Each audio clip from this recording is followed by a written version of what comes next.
everyone. I'm back already. It's been 84 years. It hasn't been... I slept most of the time since my last stream, so I'm actually mostly good. That's valid. I actually was almost awake for your last stream, and I did not sleep a whole lot after that because I forgot to turn off my work alarms. Yes, it is Peak Tacos. Neither of us have actually played this. I've seen it played through, like, to conclusion, but I've never actually played it myself because I just haven't had time with my friends. Ooh, that's a snack. You could eat that. Can I eat that? Yeah, you can eat this. Look. Is it animating? No. Oh, damn. It's not. Okay, I'm gonna throw it then. But yeah, so we've got Peak. Yeah. And I've got, I think we looked, I listed like 8 games in the thumbnail. I don't know how many we're gonna get through or how many we're gonna want to play. But like, we'll probably like swap games every like 30 to 45 minutes, depending on how we're enjoying them. Yeah, I've got 2 to 4 hours for this, so. Yeah, you ready to go, Nick? Yep. Okay. I have boarded the flight. I think it boarded me too. I immediately hit a lag spike in the loading screen. I did too, but that happens all the time in games. We didn't make it to our destination, Knick-Knack.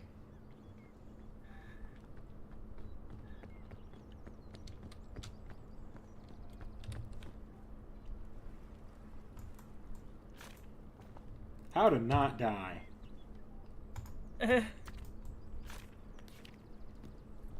Nature. What greater ecstasy in this life than crunching down on a succulent granola bar while the wind blows across your scalp atop one of this world's many miraculous mountaintops. But of course, nature is not just some fairground amusement, some attraction we might enjoy leisurely from behind glass. Indeed, nature is as dangerous as it is beautiful. And the view is much better from 10,000 feet up than 6 feet under. Dead. In my 40 years as a scoutmaster, I've accumulated a variety of rules for surviving dangerous wilderness situations that should help you out in the unlikely event one of your scouting outings goes horribly wrong. But of course, all these rules pale in comparison to the guiding rule of all scoutdom. Rule 0. Never abandon a friend in need. Scoutmaster Myers. See a gap in the trail or a prickly thorn? Go ahead and jump over it. Oh no. Keep in mind that jumping while sprinting will tire you out quickly. Take a quick rest if you need to. You won't do anyone any favors by passing out on the mountain. Rule 2. Keep moving up. Obviously, you're not going to make it up a mountain without climbing. You can climb almost any surface so long as you have the stamina. Hold right-click empty-handed to grab a wall. Space in the air to grab a wall. Or shift while climbing to lunge. Rule 3. Always lend a hand. Nothing is more important than sticking together as a team. When your hands are empty, reach out to a friend who's mid-climb and help them reach the next ledge safely. Empty-handed, help up a friend with a left click. You can help from below too. Crouch down and let a fellow scout stand on your head. Then jump to give them a boost. Control is crouch. I fell. Oof. When I was getting coconuts. Rule 4. Stay alert. Stay alive. An effective scout keeps an eye on their stamina bar at all times. If it runs out, you'll be temporarily unable to run, jump, and most importantly, climb. Worst case scenario, you could fall off the mountain to your death, which is the worst thing to fall off of, or off to. Rule 5. Life is pain. As you make your way through the untamed wilderness, it's inevitable that you'll get some scratches and bumps. The more hurt you get, the less stamina you'll have to run and climb, so tend to your injuries as soon as possible with the bandage or Knick-Knack, are you reading out the entire instruction manual? Yeah, it's only 4 more pages. Oh my fucking god, really? Rule 6. I'm gonna shoot you with this rope cannon. Stay hungry. Getting hurt isn't... Yeah, you're not getting away from me. Getting hurt isn't the only way for your stamina to go downhill fast. I'm gonna leave you to As you climb, you'll find yourself experiencing hunger, for which 10 out of 10 experts recommend eating food. Be cautious of eating plants from the wilderness. They could poison you and really mess up your day. If you have the option, choose a packaged snack from the corporation you trust. Rule 7. Don't overpack. Putting a backpack on is a great way to carry additional items, which can make the difference between life and death. However, the more weight you carry, the less stamina you'll have to climb. An inexperienced scout knows to pack everything they need and nothing more. Rule 8, keep an eye out. In a survival situation, one of the worst things that can happen is getting separated from the group. Maintain constant communication whenever possible and point out your next route in advance to avoid leaving a friend behind. In conclusion, exploring the wilderness is a dangerous activity that can kill you instantly, but so is everything in this world. Do it worth doing, like falling in love. Never forget to be a good steward towards our beautiful world, and once again, never forget, Rule 0, never abandon a friend in need.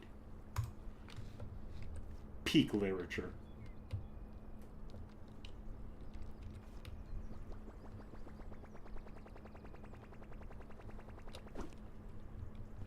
You can have that now if you want to review it. Where'd she go? Forward! God.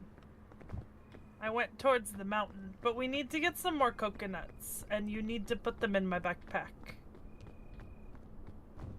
Knick-knack. Come get coconuts! I don't know where the coconuts are.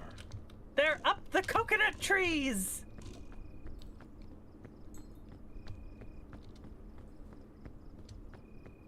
Hang on, I gotta put this rope cannon down.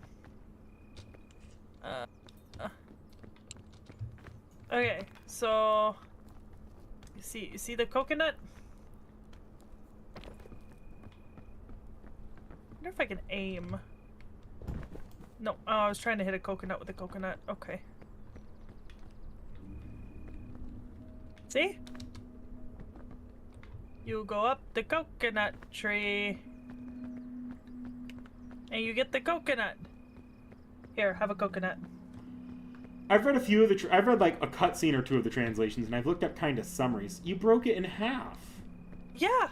Well, you have to break it in half to eat them. But it isn't good for storage, you're right. Can you put it in my backpack if you bring it over to me? Sure, I just ate one. Okay. Well, then we have to get some. Help, I've fallen and I can't get up. Hope I'm up. Okay. You have a coconut in your hand? Come to me. Where are you? Put it in my backpack. I'm right here at the other coconut. What other coconut? It's right in front of you.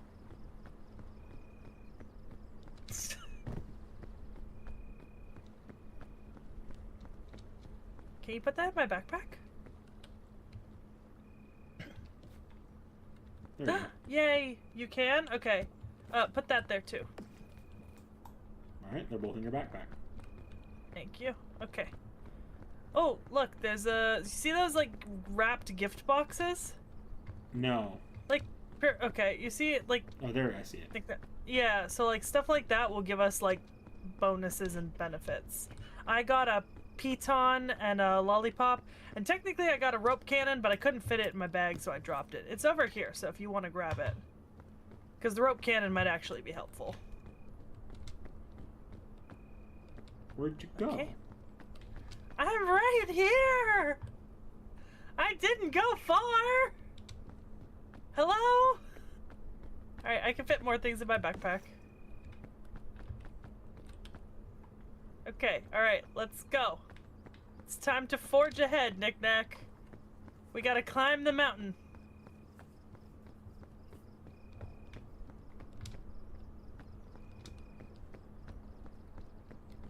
Our goal is the top of the mountain.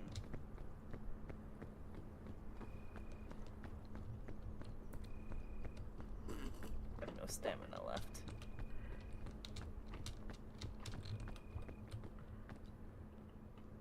Oh, don't run into the spiky things. They will hurt you. I noticed.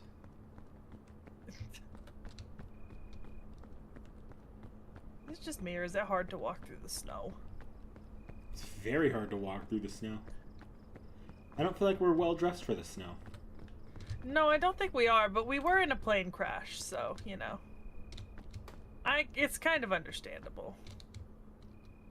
You know?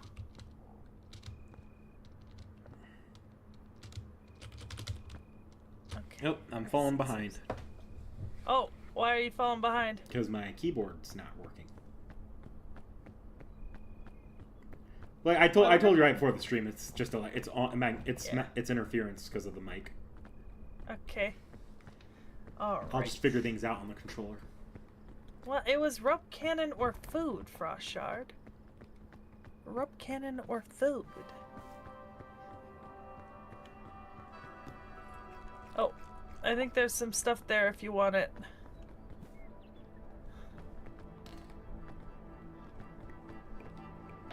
Oh, I'll try to get up there. Oh, spiky thing. I don't like the spiky thing.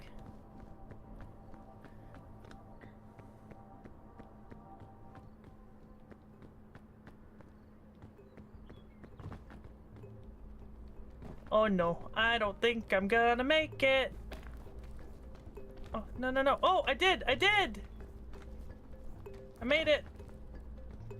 Okay.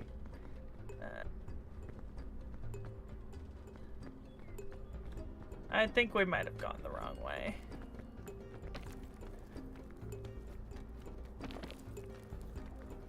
Oh, okay.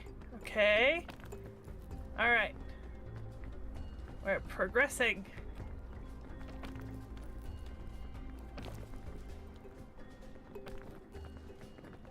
Oh, the hell?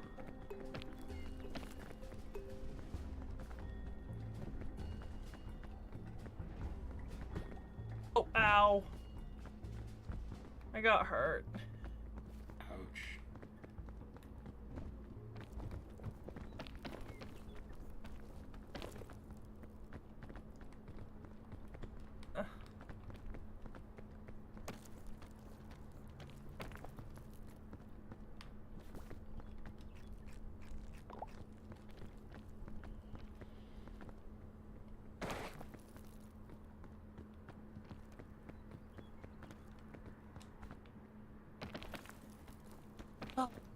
Oh no.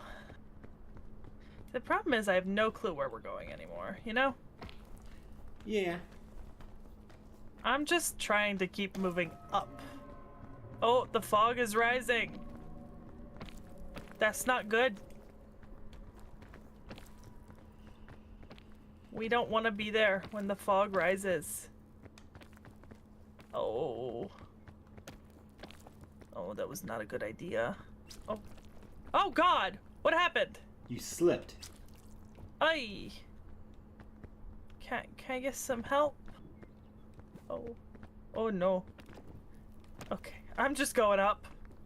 Oh, spiky thing. Spiky thing! I didn't like that. Oh. Oh, I'm poisoned. I hit the spiky thing. Ouch. It's okay. I am gonna need to eat in a second.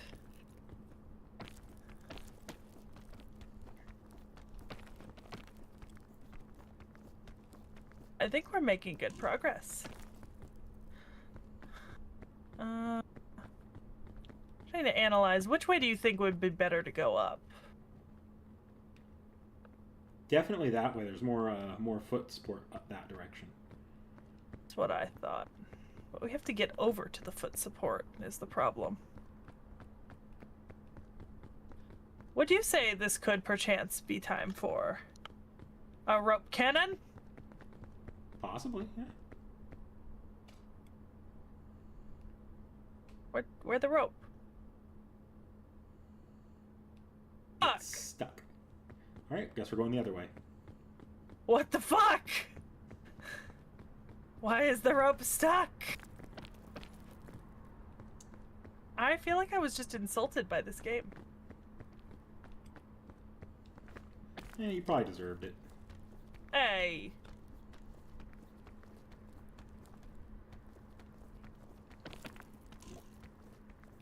No, it said rope can. Oh, I'm about to fall. You too. Oh, okay. So that's not good. If you eat, you can get some of your stamina back. Oh God. Oh, I think I have a sugar high. I do! I've gained a superpower, Knick-Knack. It was called Sugar High. Alas, I am crashing. And I'm gonna fall. I'm going to fall. Okay. I think the best way up is down. You think we're in the wrong place? Yes. Okay. I crashed.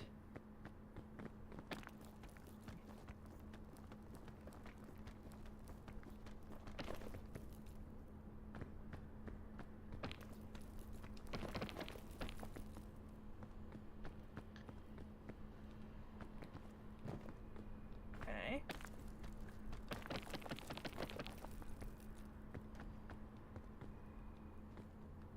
Oh, I'm not gonna make that. Hold on, maybe I can jank it?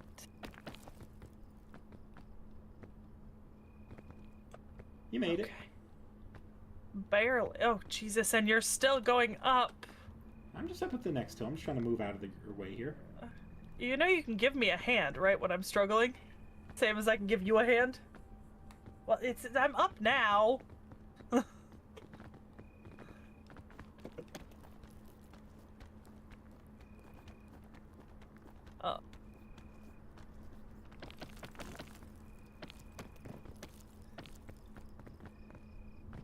Oh.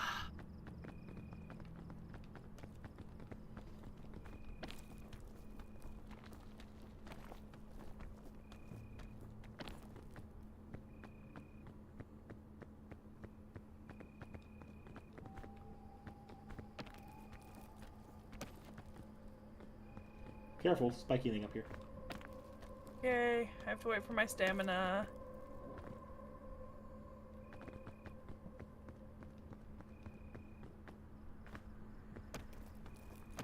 Oh.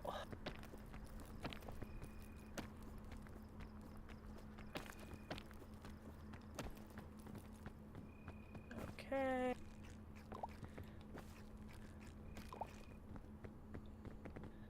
Okay.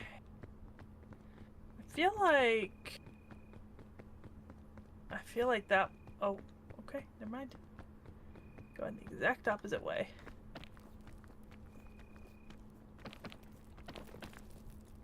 Sorry, I thought this was the best direction here. Oh God.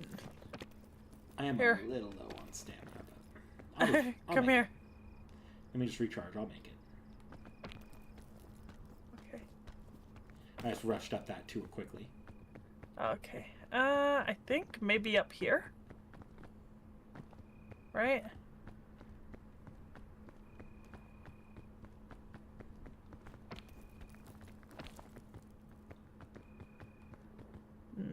I think that'll get us stuck.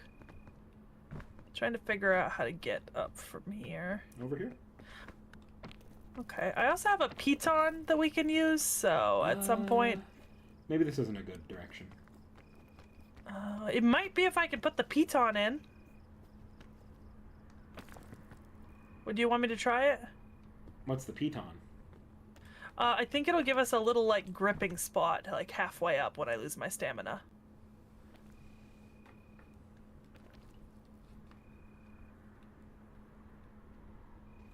Oh! Actually, I made it. Okay, let me recharge my stamina and then I'll come back. I mean, there is no wrong place in Peak, guys. You just have to, you know, be smart.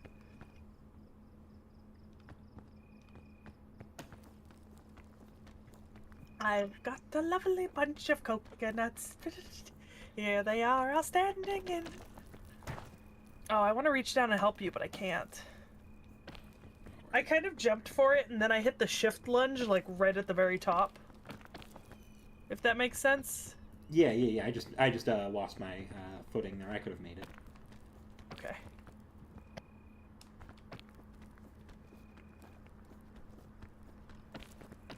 Oh, that's definitely part of the way up. Okay. Alright. Over this way. I think... I'm tempted to go this way, I think. To be honest.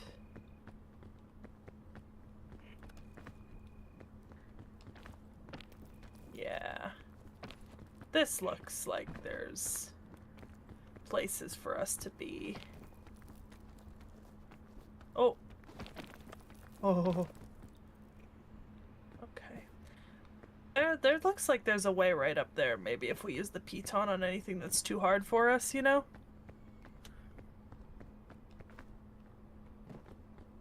Up this way.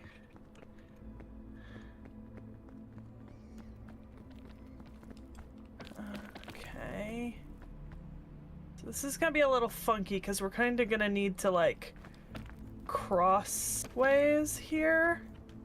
Oh, no, no, no, no, no. I needed to go across, not... Okay. Alright.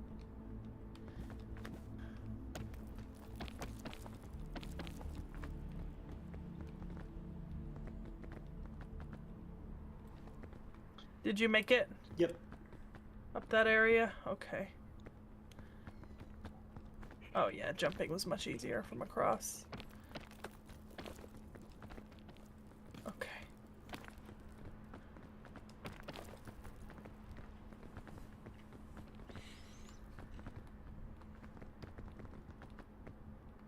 I don't know where you would go from here, though, so I don't think that's the right way. Oh, I see light. Over this way.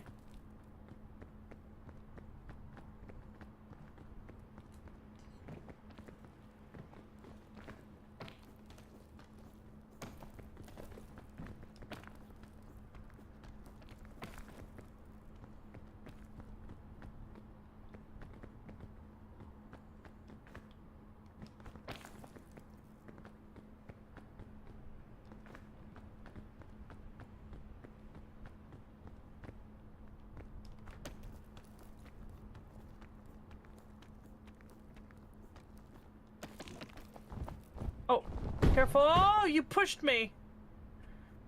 Oh. Okay, hold on. Alright, that wasn't exactly the way I was thinking, but that's fair.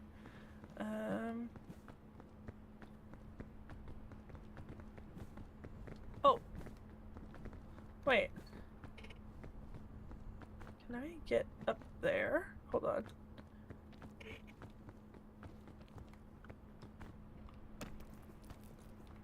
Okay.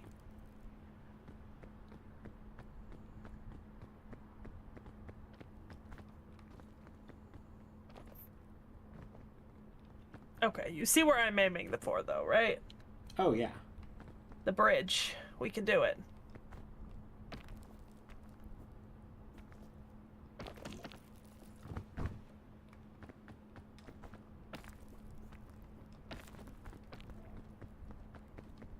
Oh. Okay. I made it.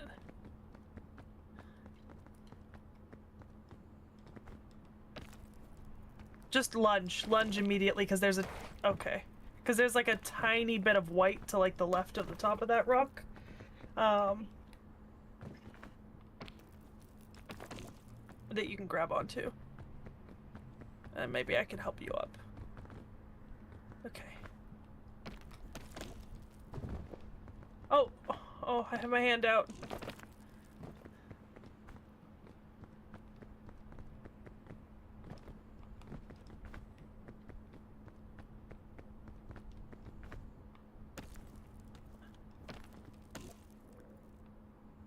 Oh.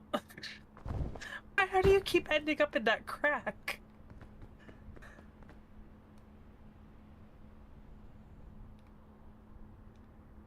Oh, you need to... Oh, you don't have any food. Nope. Hang on. Maybe I can find some food? Oh, we haven't really grabbed any, like, bunches to get us food or anything. Where did the coconuts go? I got hungry. Why did you use them, like, way before we needed them? Nick, you are gonna die, and it is your fault! I hope you know that. I also have no food now. I haven't eaten anything!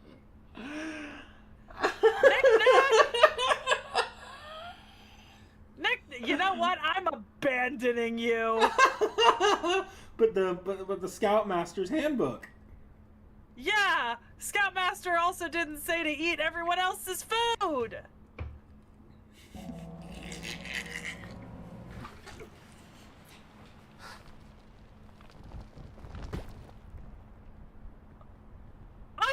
Why is your ghost here? You ate all my. Why did you eat all of the food when you had one bit of hunger? You see, the goal wasn't for me to die as well. The goal was for you to die first so that I can have the channel.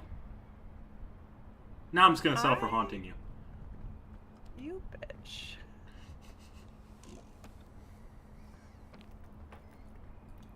Okay. I have, like, no stamina left.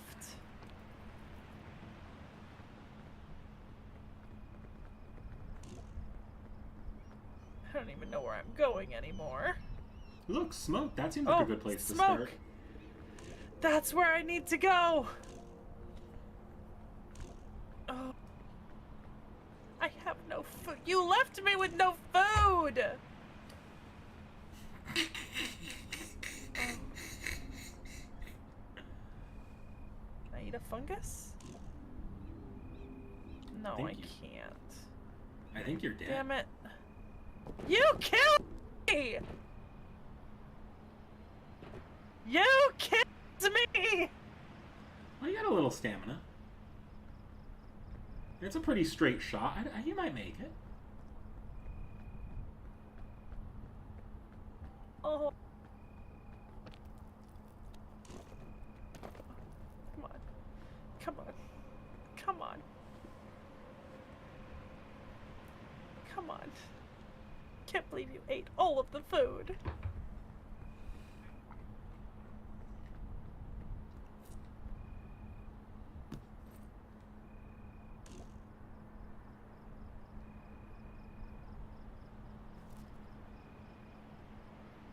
I suffered with so much hunger.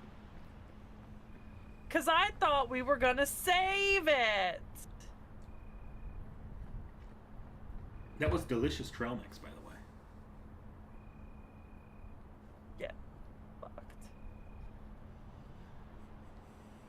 Oh, that's a hell of a note. Dear Diary, bad news. The ship captain made an oopsie, and we've wound up crashed on this mysterious island. Thankfully, mysterious islands are my specialty. With our whole troop working together, we'll reach the top of the peak and signal for help in no time. In the meantime, I'll take the opportunity to add some additional pages to my famous guidebook, Scoutmaster Myers. Okay. Alright. Oh, look, coconuts.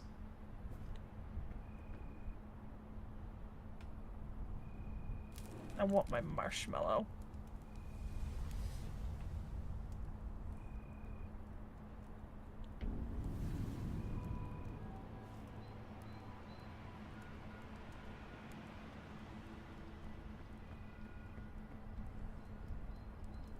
Alright, I don't know where I think I need to go revive you over here. Though, who knows why I should. How can I eat if I'm dead?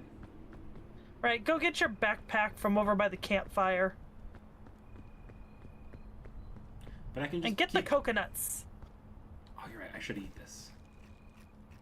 Was that the poison one? It was. The red ones are safe, the green ones aren't. Which is really helpful for someone with red-green color blindness. Oh yeah, that looked like an orange to me. Yep, nope, that was green. You need to go get the coconuts, Knick-Knack.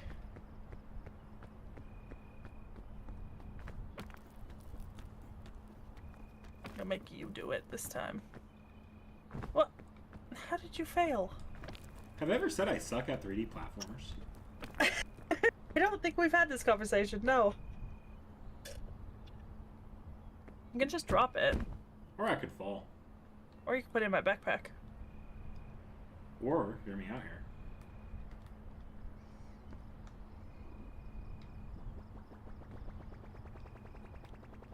Hey Saki, go long.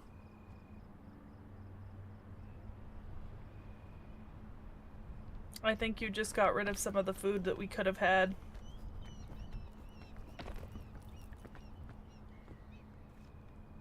Right. That's fine. I've got another one. You gonna throw it again?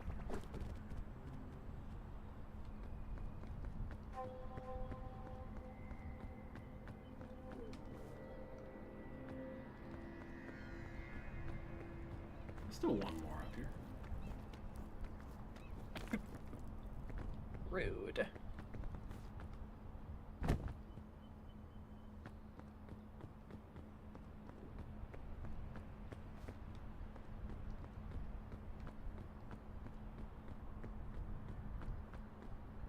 Where are you at? I'm venturing into the tropics. I don't know what direction that is. Towards the big jungle? Is that a jungle? Oh. Oh, that Yep. is a jungle. Cool.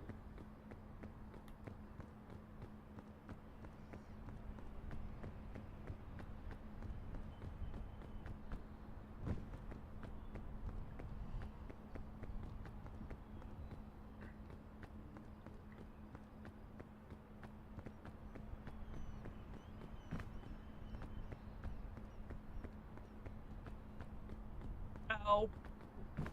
I've hurt myself. I'm sure you'll be fine. Worst case scenario, the Sure. Scoutmaster will come get you. Sure. You might have a chance, but we're not gonna have a chance if Knick Knack eats all the food.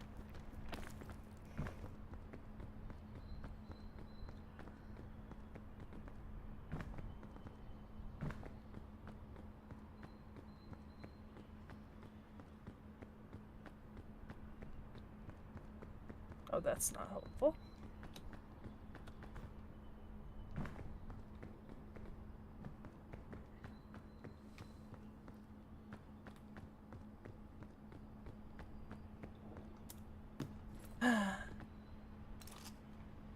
Alright.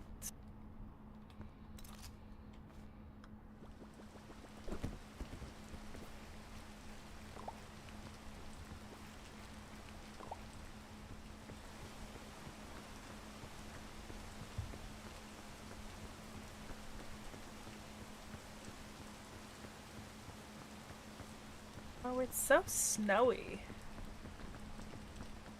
Looks more like rain to me. Well, it's raining too, but it's also snowing. Rain makes the vines slippery if you're not careful, by the way.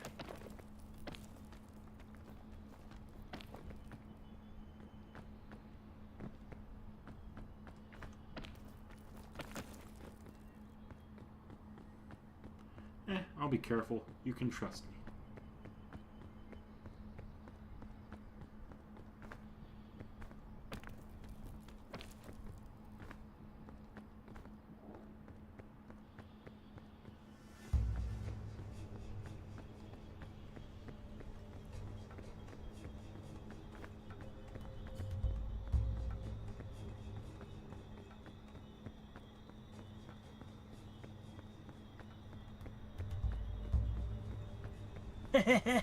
Now you have to carry the team. You dead? Yep. I ate a scorch berry and it set me on fire. Which I was not expecting. Sweet.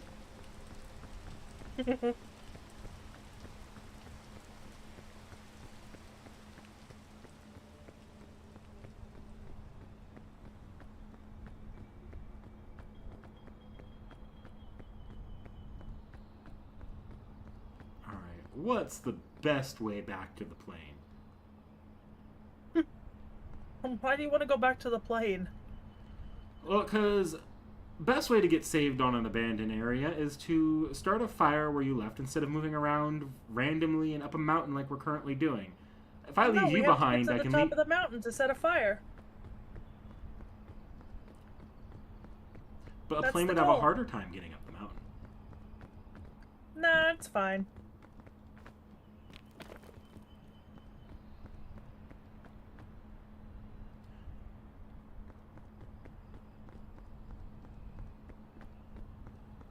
arguably, what we're doing is borderline suicide, which makes your untimely demise all the more believable. I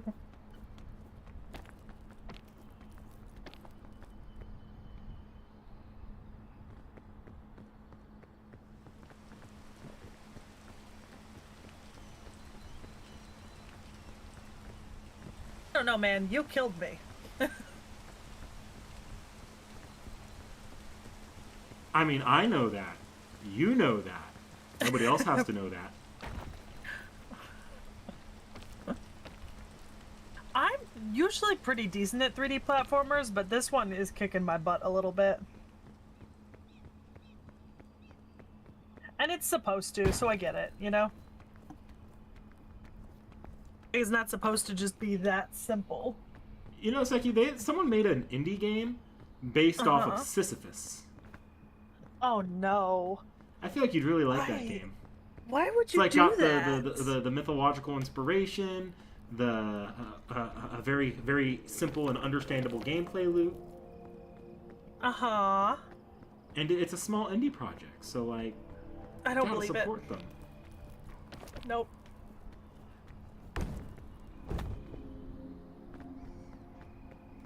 Personally, I think it's your kind of game. Oh. Whee! But you gotta watch out for the explosions. I didn't realize Michael Bay designed this peak.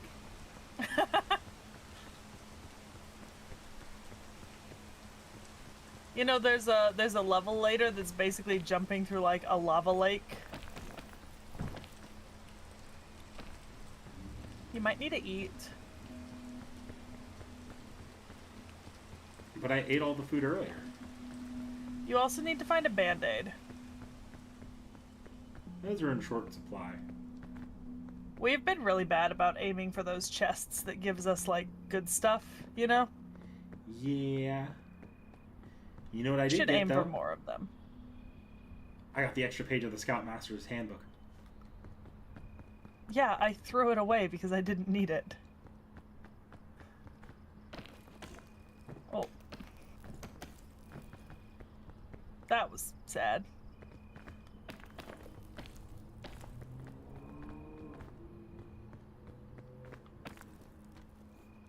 Shift. Oh. You needed to lunge earlier.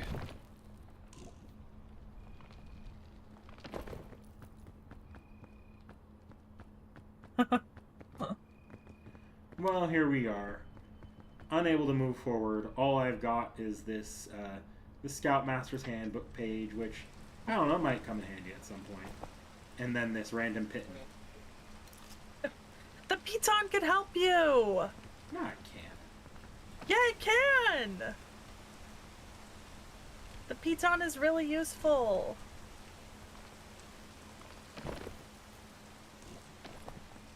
You know? You're right. If I throw it far enough, maybe someone will notice and it'll give us No! help. You can put it into the wall while you're climbing. It gives you a place to hang on. Here, grab it. You have to grab it. See?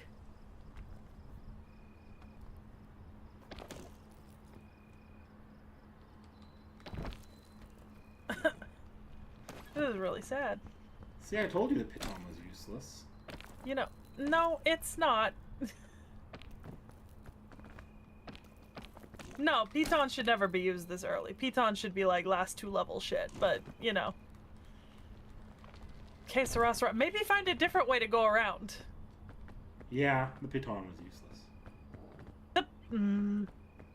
I know you're rage baiting me.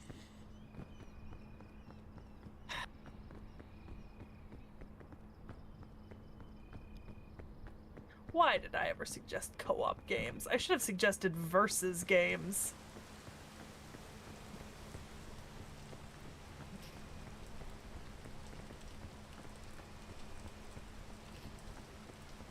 Ugh. I have a tickle in my throat. I swear to God, if I get sick right now, after I've been working with kids during my break, I will be so upset.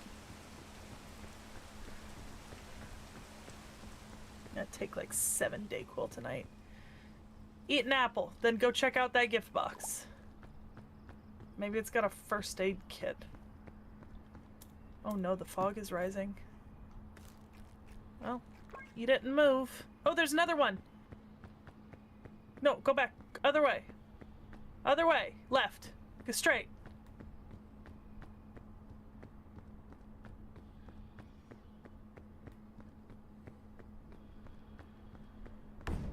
Oh, Jesus, you have to be careful. That was fun. That was not fun. Look, bandages. Bandages! Use it. Because you're dying. Oh, look at that! Now you have a ton of Do not get blown up again. Get blown up again? Got it. Move away from the explosive things. Hey, look, volleyballs in that tree. No. I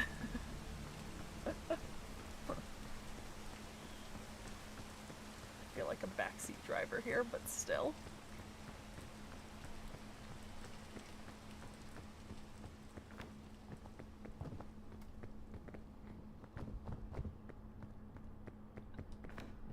Oh.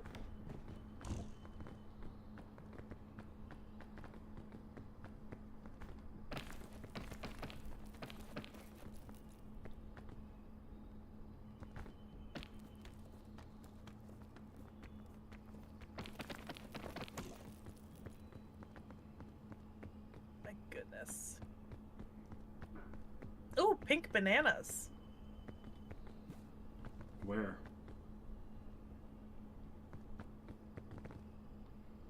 I don't see any pink bananas. I don't see any pink. They're on vines off to behind you. Huh. Anyways, explosive fruit. Watch out. Maybe I want to go for a fun. No! Well, keep in mind, Frostshard, this is both of our first times actually playing the game. Oh, look, my dead body. Sweet, I can loot it. There's nothing on it. Can you pick up dead bodies? Yeah, but it takes a lot of effort. Can you throw dead bodies? Oh, look, I'm a skeleton. That's so cute. I don't think so. Dang. I was gonna try hiding it. Whatever, no one will find you here anyways. Rude.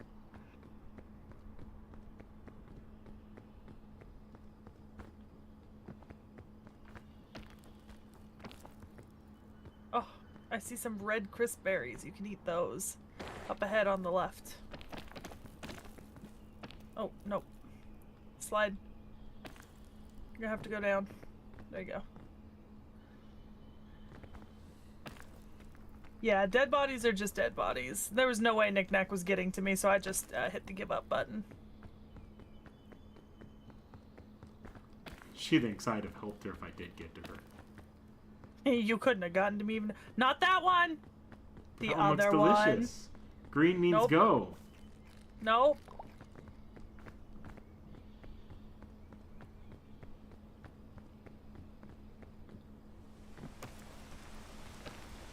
That one's red, right? Nope. You're in a poison bush.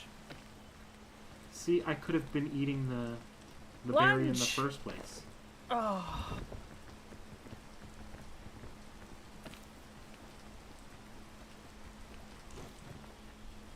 Yo. I think you need to pick a new wall. Don't hit the explosives. But they're so fun. No. Do you think if I jumped into one, it would launch me farther? No.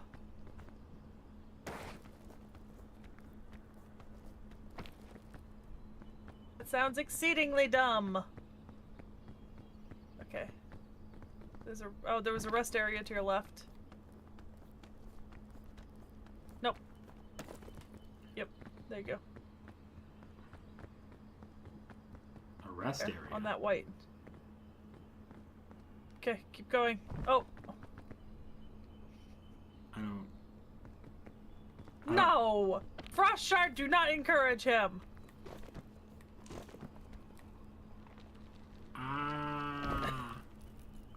What were you talking about, the rest area? Anywhere that there's white on the ground, it counts as a rest area where you can recover your stamina, even if it's just a tiny, tiny little speck.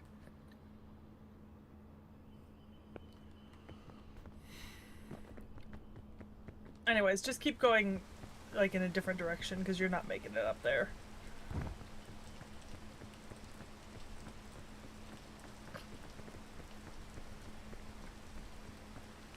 That looks like a good direction. My God.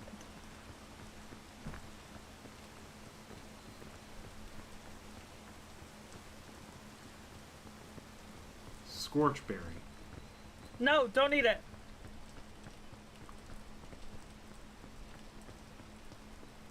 It sets you on fire. That sounds fun. Hey, look, a present. Good.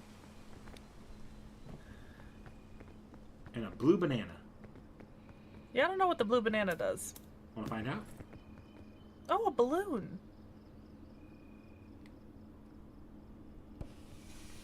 We all float down here, Georgie.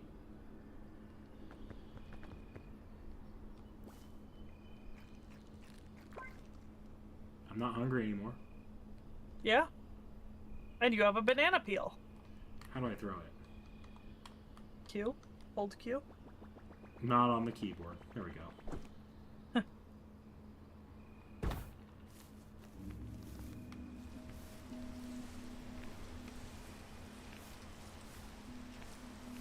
I didn't realize I can climb vines. Yeah. It does take your stamina, though, so be careful. Oh, wow, you made a lot of progress just then.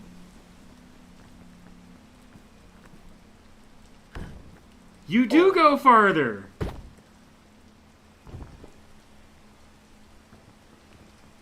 Look, you ended up at your banana peel. Hey! Oh my God.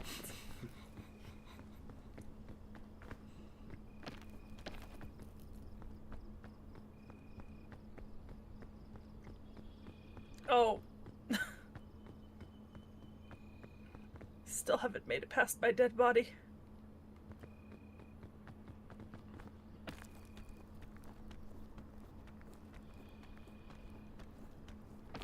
If you're not careful, you're gonna fall. Oh.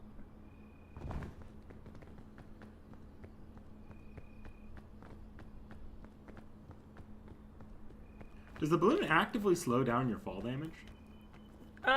It either helps your fall damage or it helps your stamina a little bit.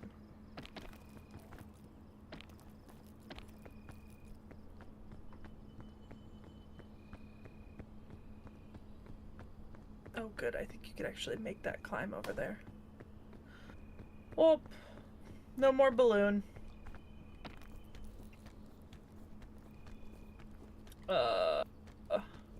This was a bad idea.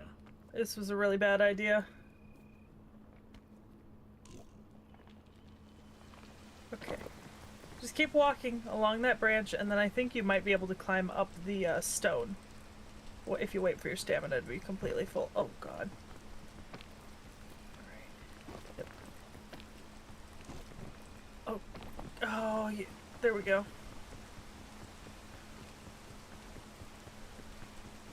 Keep going up. Or I could take a vine to that present. Oh, I guess you could, if you know which vine goes that way. And you can get to it without losing all of your progress. But you're about to fall down a fucking cliff. And you're not moving closer to the vines that are leading to the area you want to be. Oh. Hey, it's that baton. Oh my God, we're back at the piton! Knick-knack! Have you ever said that Sisyphus is my personal hero? I can tell. But see, Sisyphus had that done to him. You did this because you wanted to.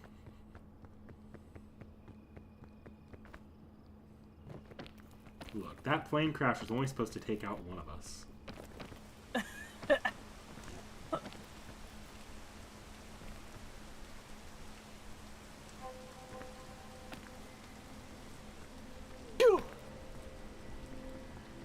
Oh.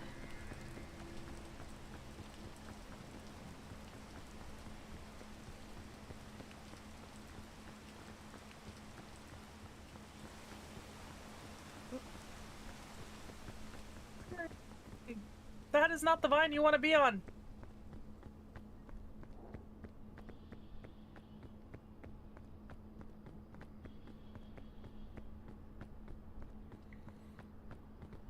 Hey, look, it's all... That mountainside's full of fun balls. I know. Oh, there's a... Okay, well, that vine... Might be worth it to take that vine right down by your feet. If you can make it. I would have. Okay, shift. Shift lunge. You gotta climb! Oh. You just sat there hanging on the vine. You made a very unfortunate error in your advice. Was it that you needed to select climb before you shift lunged? No. What was it? Shift lunge is not a very descriptive term when I'm on a controller.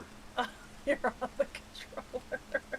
I forgot about that.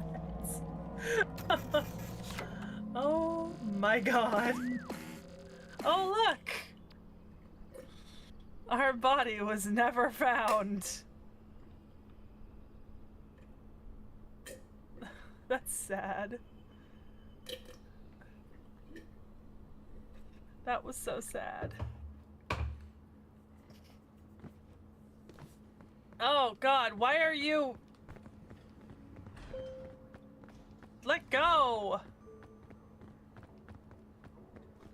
Oh my god. Want to play some chess? That was awful.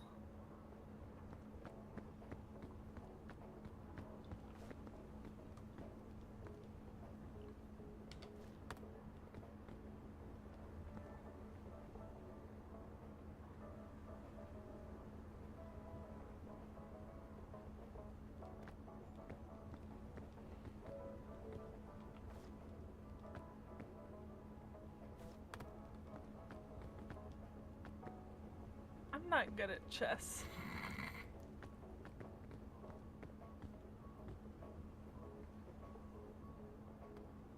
That's not where I wanted that, but oh well.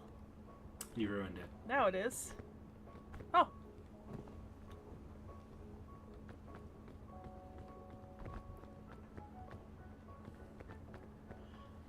Alright, do we want to switch to another game?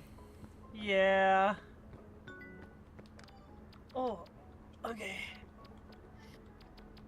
Okay. Alright, what game we switching to? Well, we've got some options. What you feeling like, maybe? Is there a vibe? None in particular. Okay. Why don't we try something a little slower? I really want to play something with, like, a really strong progression loop, per se. Okay. Goblin Cleanup? I don't think I downloaded that one. Oh, you didn't? Nope. It's not very big. We can wait. I can wait for you to download it. By the way, just so you know, I'm seeing your desktop screen. That's fine. There's nothing on there I'm worried about. Okay. Oh, I've already hidden the top secret videos. Valid.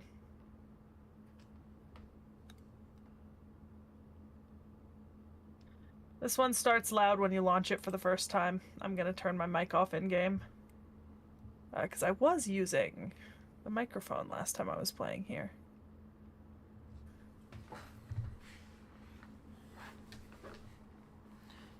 I don't know if it was true or not, Seki, but I saw a rumor that the One Piece remake might just be an animated version of the Netflix version.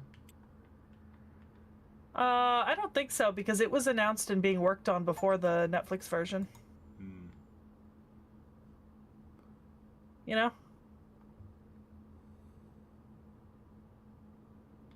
Yeah, my desktop's been exposed multiple times. Sometimes there are little secret videos on there that I'm off like, oh, I wonder if anyone will notice. I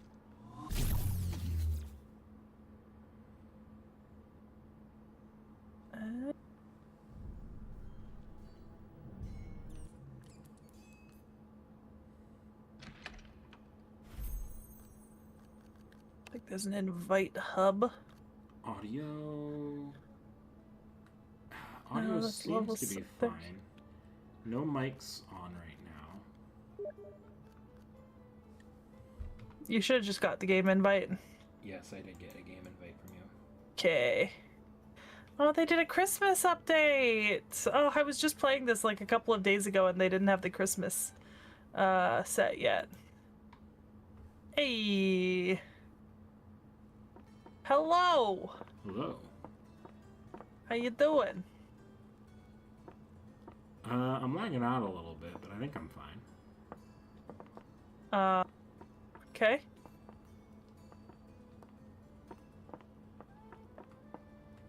You gonna serve me a drink?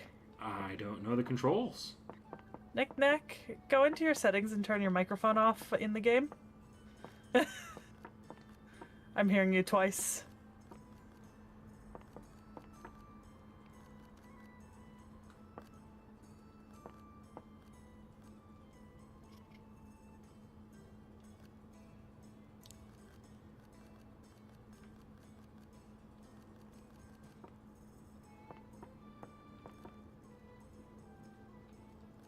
There we go. Okay. Alright, this one I've actually played a fair bit with my friends, so...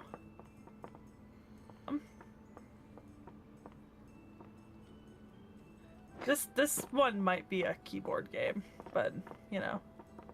It's giving me options with a controller. Okay. There's a manual over here if it matters. I think. Where's the manual? Over here. It's in this book, in the main room. Down here.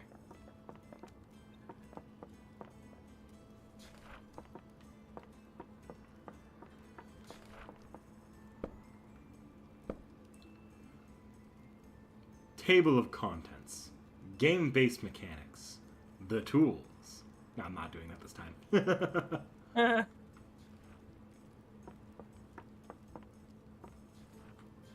Let's see, level selector. I'll start the lowest level for you.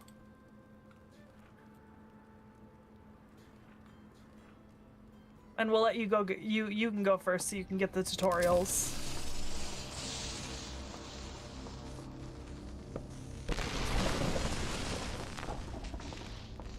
Alright, so through that doorway.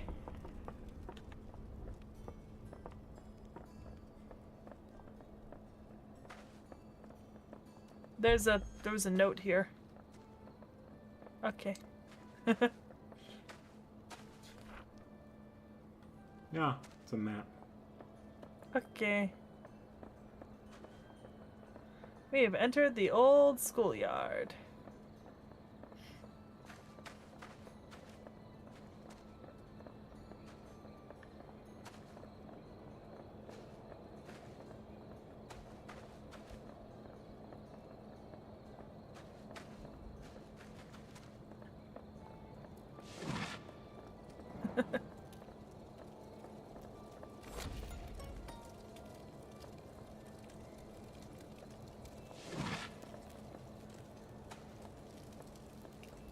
So, the slime dispenser is over here. You press this lever to spawn the slimes, and then you stab them.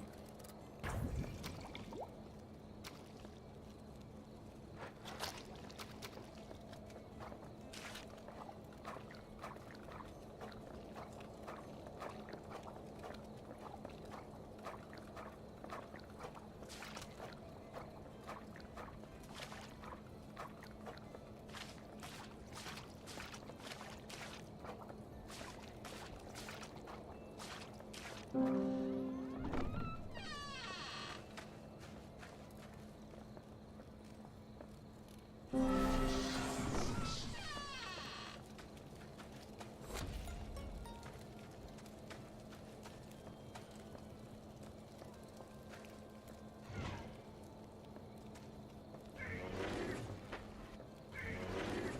think you just want the regular hold. I don't think you need the magic ball for this.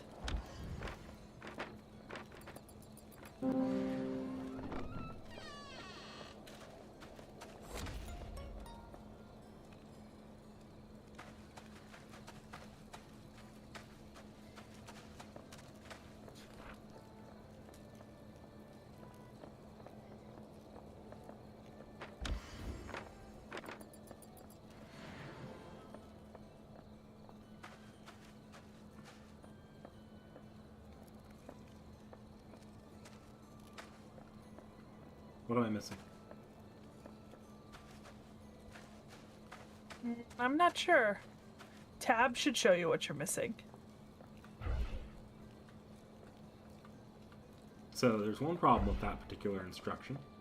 You don't have tab. Hold on. There's a mana object that you haven't fucked with. Oh.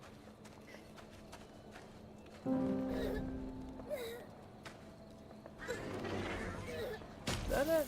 Oh, I'm dead. Oh. It's okay, you can come back. We don't have a mimic to feed you to.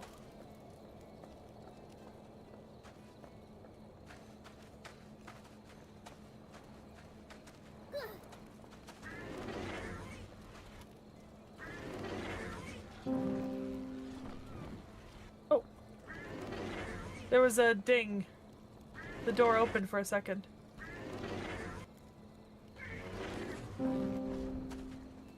I figured out what to do. There you go. There you go. There's the mimic. Okay, so we can feed the mess to the mimic.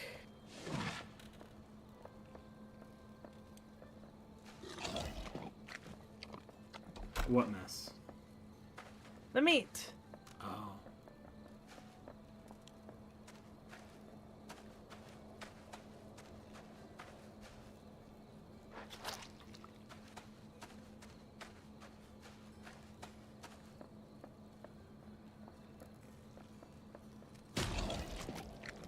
Oh. Sorry. Did I just eat you? Yes. Or well, the mimic ate you.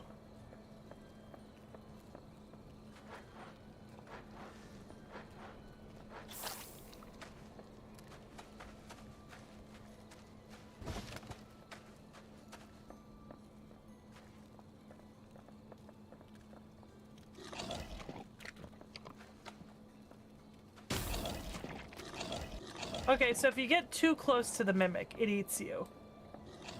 So you have to, like, offer it its food from, like, a distance away. Does that make sense? Mm-hmm. Okay, you're just getting very well acquainted with the mimic. He's our friend.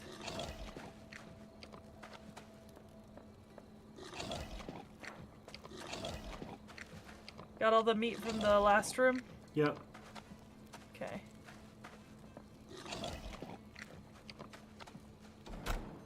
Oh, there's a dead slime. Hold on.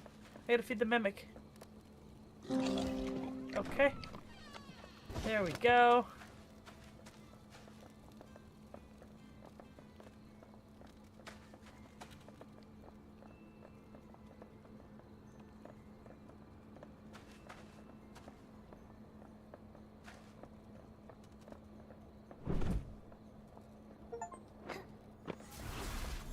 Yep, you're back through.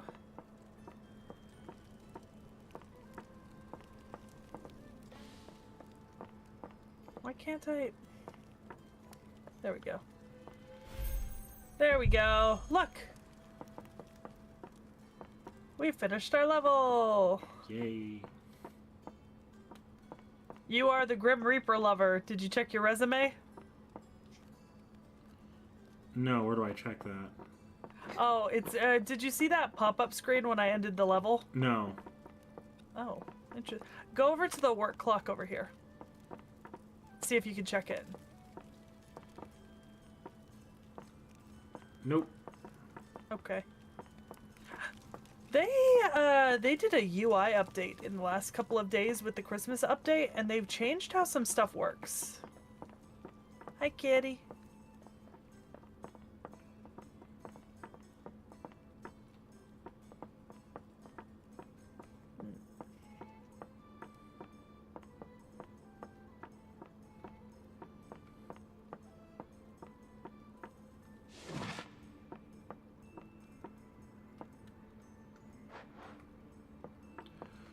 Okay, I think I need to be off of this game, actually. Oh, are you getting motion sick? Okay. Alright. Okay. Ooh. So goblin cleanup, not an option. Oh. Hmm.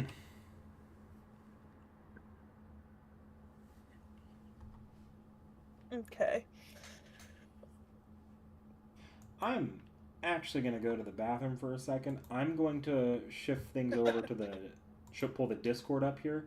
If you want to, if you feel camera, if you feel like you can be on camera, I'll put you here so you can chat with people. Otherwise, feel free to just chat with them.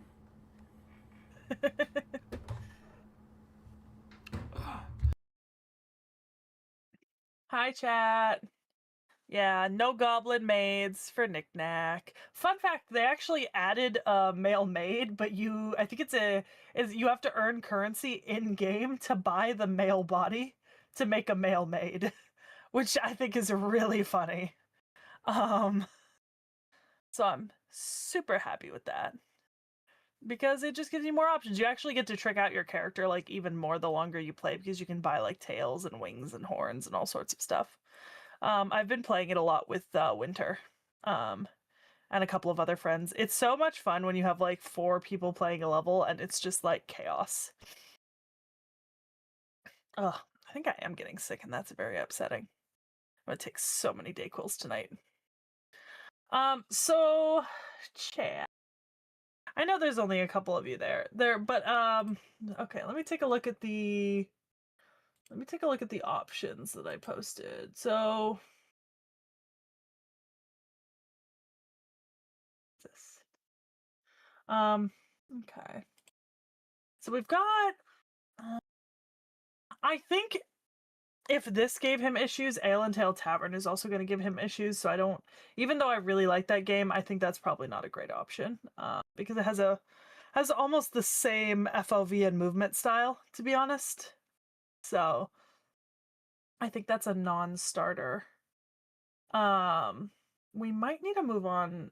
We could try something like Pal World or Koromon. That could be fun, kind of like, you know. I've never played either, but I know that they're both pretty popular.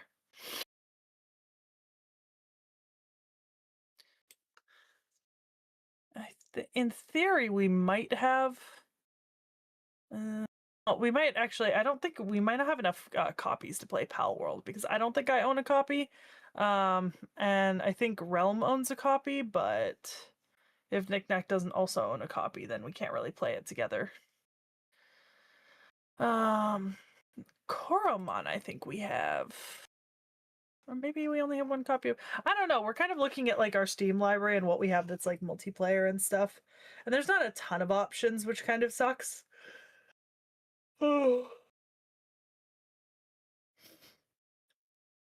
Yeah.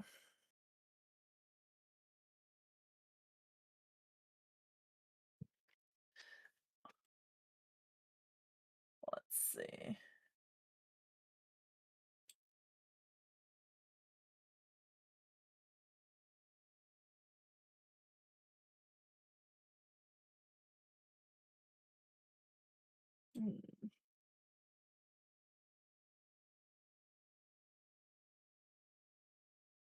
Haven't started yet. I actually picked up a spare work shift yesterday, so I ended up working, and then I came back to stream Anno.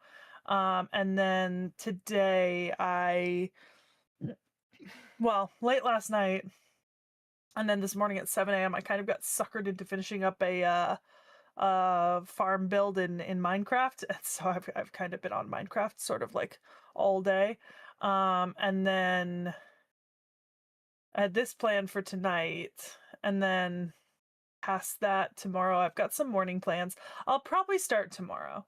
Because I've got like a couple hours that I'm just gonna be watching someone's dog in the afternoon, and I'm like that's a good thing that I can do instead, is just like chill and um watch that stuff. That would be acceptable.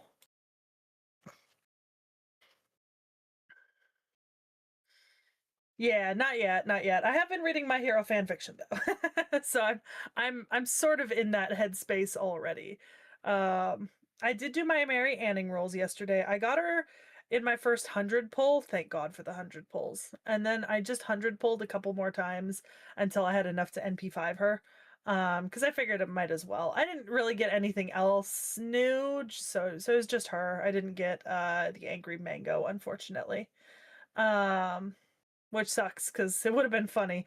I still have like 500 pulls, so I mean, now I kind of regret not dropping more on the Gouda Gouda banner, but whatever, it's fine. Um, uh, I maybe tacos. Here's the thing. I'm rolling on Skadi as Asvathama. But Nemo's also going to like the 30th, 31st, and I really want Nemo. And then Durga's coming on that pickup summon. So it's like not a great, because like everything was fine when there was only one banner I was interested in. And then Nemo came along, and now Durga's there, and now I'm just like, oh no. It's so tempting. It's baiting me. Like, we just did Durga Kali, and I love Durga, and I want her so bad. But Ajvathama and Skadi, I and Nemo. Oh, I want Nemo. I want Nemo so bad.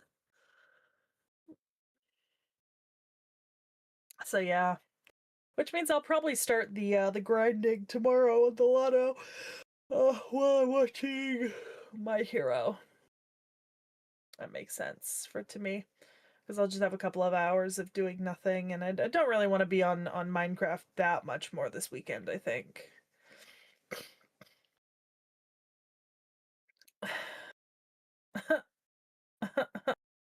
I would be upset if that is what happened.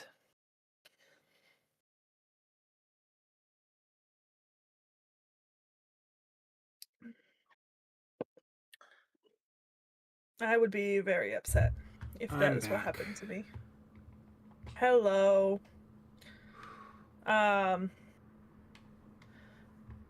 So regrettably, I'm thinking if that FOV and movement was not good, neither is Ale and Tail, because they're identical. Yeah, I think that type of game is just that type of game is just a bit hard on me. Yeah. Which I'm surprised that Peak didn't have you a little funky, you know? I've moved us to a tea time chat stream just till we we figure it out. Yeah. Well, it might be a second before we figure it out, yeah, because like I said, Ale and Tail's definitely a no-go. I think that also marks out Palia because it's got a very similar movement system. And then I don't know if we have enough copies of Koromon and Palworld, to be honest. Because I can't see who has them in the library. Yeah. Yeah, and it doesn't look like we have 2 copies of each, but I can't tell, which makes it sort of, ugh, you know? Let me look at my perspective and I'll see what I can gather from that, but you're probably right. I don't know if they're your copies or if you're borrowing them from someone. Koromon's mine, but Palworld I would be borrowing, so unless 2 people in the family besides me have Palworld, So like you'd have to have a copy, and then there'd have to be another copy in the library. And it looks like Realm has a copy, but I don't know if you have a copy of Palworld. No, I haven't bought Palworld yet. A Okay. game I was actually meaning to look at, but yeah, then no, Realm probably has the only copy. And then I think I might have the only copy of Karamon. I don't see a note that anyone else in the family has played it.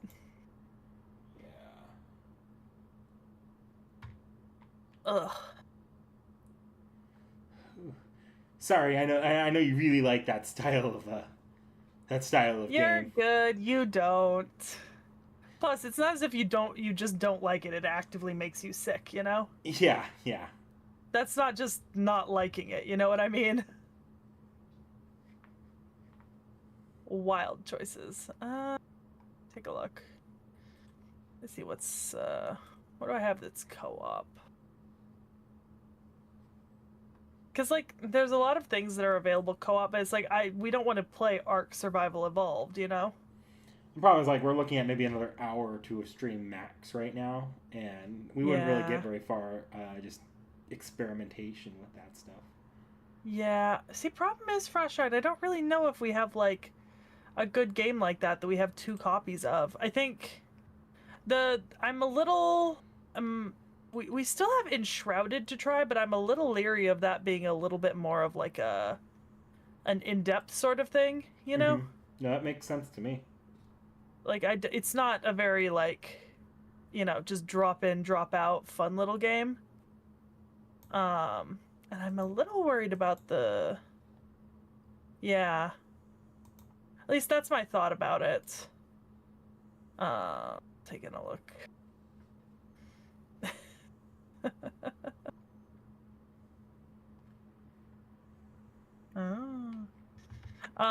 So Knick-Knack, what about that horrific situation that I'm gonna have right around Christmas, New Year's, where I have Nemo, Ajvathama, Skahak Skadi, and Durga on Raid Up all at the same time on different banners. Are you rolling for Classic Nemo at this Christmas?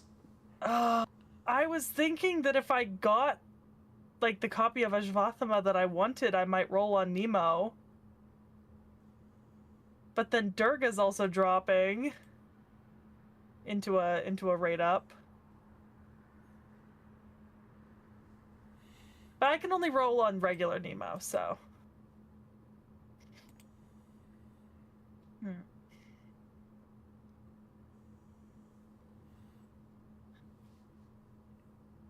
see.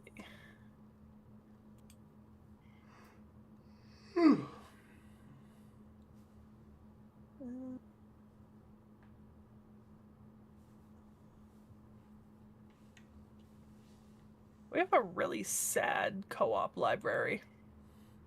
I mean, I don't play a lot of co-op games. I don't play a lot of multiplayer games in general, to be honest. But I don't play a lot of co-op games. No, I get it. It's just quite sad.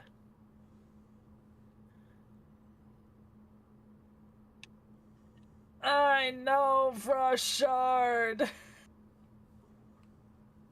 I'm so upset.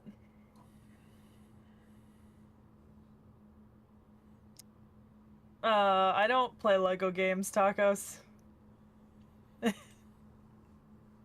Lego games are fun. They're simple little beat 'em up platformers. Very chill, very casual. They're all the same game, mind you. It's like pick your franchise, pick the skin of that game you want, but they're fun. I'm sure they are. They're just not my cup of tea, you know? Have you tried or seen any one of them? I've played a Lego game before. I just didn't enjoy it very much. I played Lego Harry Potter. I owned Lego Harry Potter. I just wasn't a huge fan of them. Too bad I didn't pull my PlayStation into this room. Yeah, something. There might have been... Huh? Yeah, something on PlayStation you could have? There might have been something that we both had copies of that we could have a go at. I just got rid of my PlayStation Plus, so I've lost a lot of my my digital co-op library from that. Oh yeah, that's right. I keep forgetting about that. I need to delete that. By the way, I don't know if this makes any difference for you. Temporarily, I've upgraded the Crunchyroll subscription that we share. So it's A, if you use it, you don't have to worry about someone else watching something at the same time as you, and B, it supports offline downloads. So if you have any need for that for the next month, basically. I thought with the profiles, it already stopped us from. No. Already kept our stuff separate. In theory, if we happen to be watching things at the same time, it would cut us off. Well, that just never happens, though. Yeah, I've never had it happen without it being a bug, but yeah, just something I thought I'd let you know. That's fair. Okay, I mean, I'll be watching My Hero on there and a couple of other things, so... You know, I get it.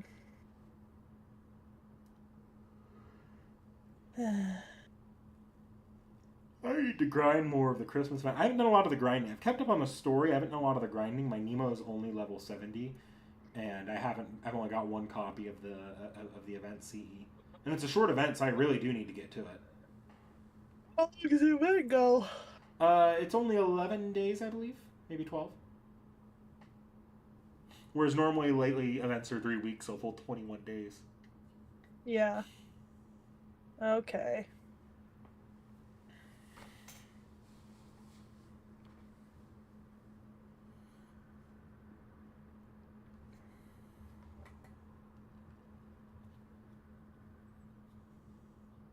You know, at least kudos to PlayStation for me trying to cancel a subscription and them not sending me through like 5 pages of, would you like Hulu for $2.99 for 8 months instead of canceling? Well, I think... Yeah, I guess that is true. None of the gaming subscriptions have been that hard to get rid of for me. Yeah. Nintendo's not hard to get rid of either. Like, Yeah. it's just like, oh, you don't want to continue? Okay. Well, it's like in comparison to something like Hulu or HBO where you try to cancel and they're like, oh, but don't you want 6 months for like $1.99 instead of canceling and then go back to full price? Look, I've got Ghost of Tsushima on my PlayStation, so I can... I don't own Ghost of Tsushima. I guess there's a free multiplayer mode, but that's probably a much bigger download than Ale and Tail Tavern was. Yeah.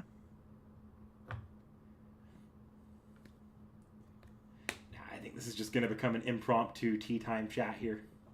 I think it regrettably is. Peak would have been more fun if we had more than 2 people, but Realm is working and Vorn never responded to my messages. More than 2 people, so me fucking around doesn't screw us over permanently. Yeah.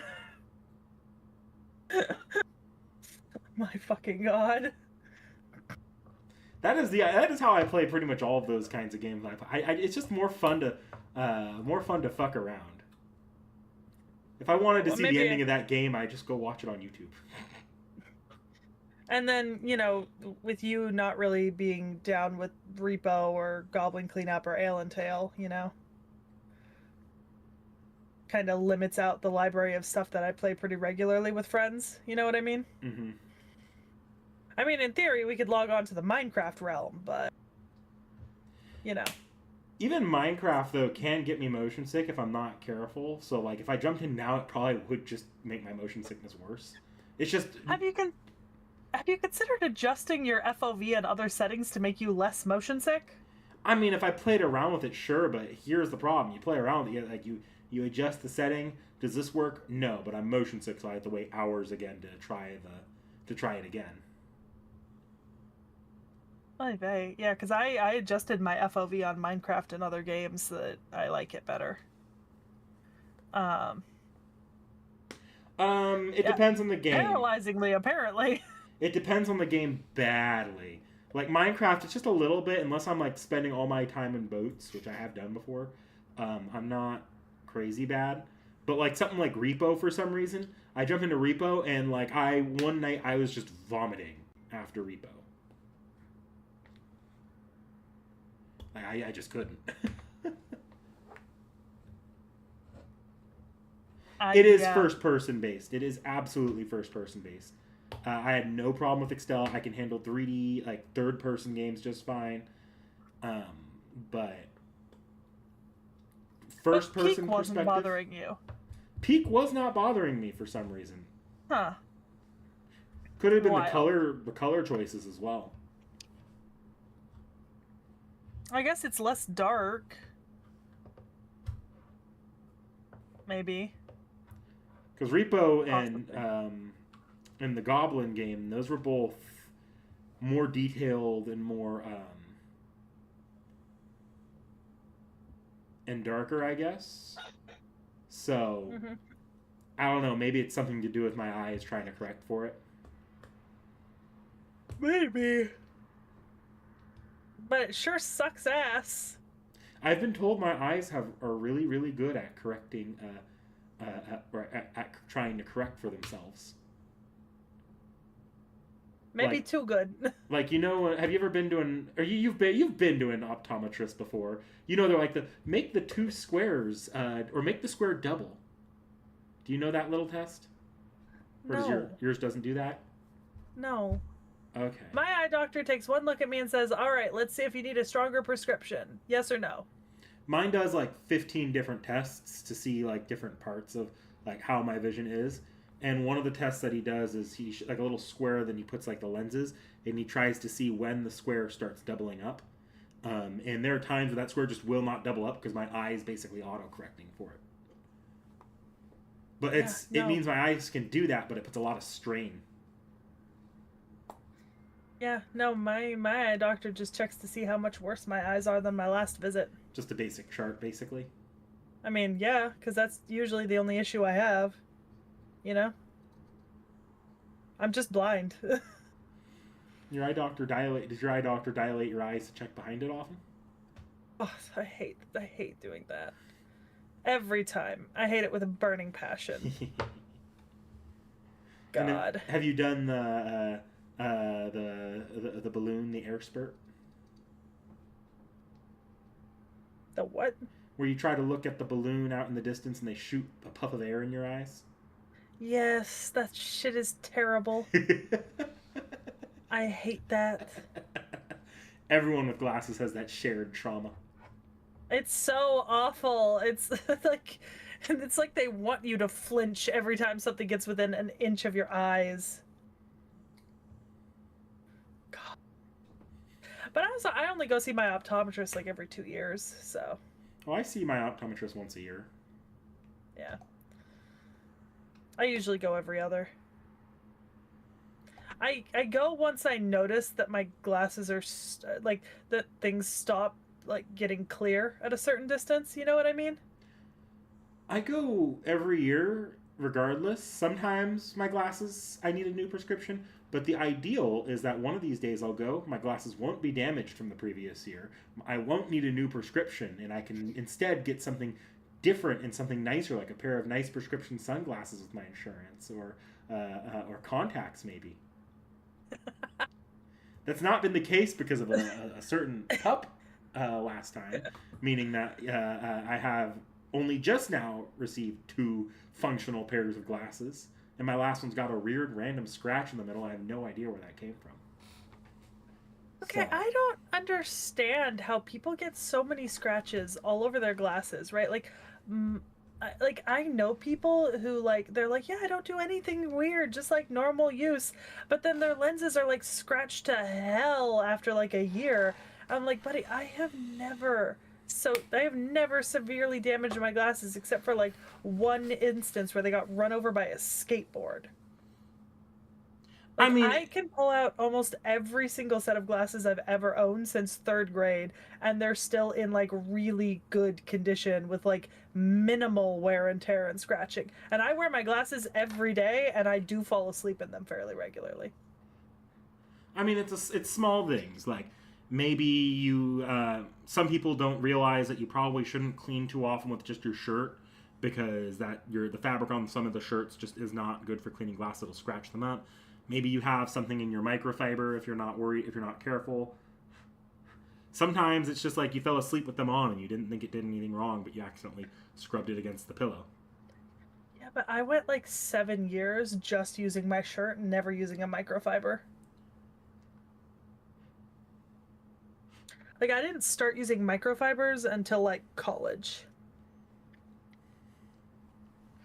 And have you really Just gone back and examined those glasses? Because the eyes yeah. are actually awfully good at like correcting when you have a scratch in the middle. Like you might not notice till you look No, for it no, and no. then you never unsee it. I pull them out and I can look at them with my normal glasses on.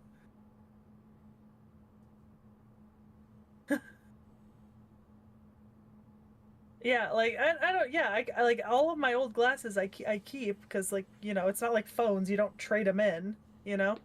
But then again, every single time I've needed new glasses, it's been because my prescription has been drastically different enough. Not necessarily because like I didn't go in because they were scratched or broken. I went in because at a certain point my eyes got so bad that I stopped being able to see properly again. I was getting to the point where my prescription's largely leveled out in the last few years. I was getting to the point where I probably could have asked for a pair of sunglasses or contacts. I was getting there. And then Jack. Yeah, and Jack chewed up my glasses and then chewed up the backup pair as well. Yeah, no. I've had contacts for a couple of years, but I don't actively keep like a supply of them per se.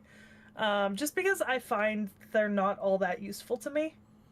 There just aren't a lot of situations where I want contacts instead of glasses, you know? See, I want them to get around this bullshit.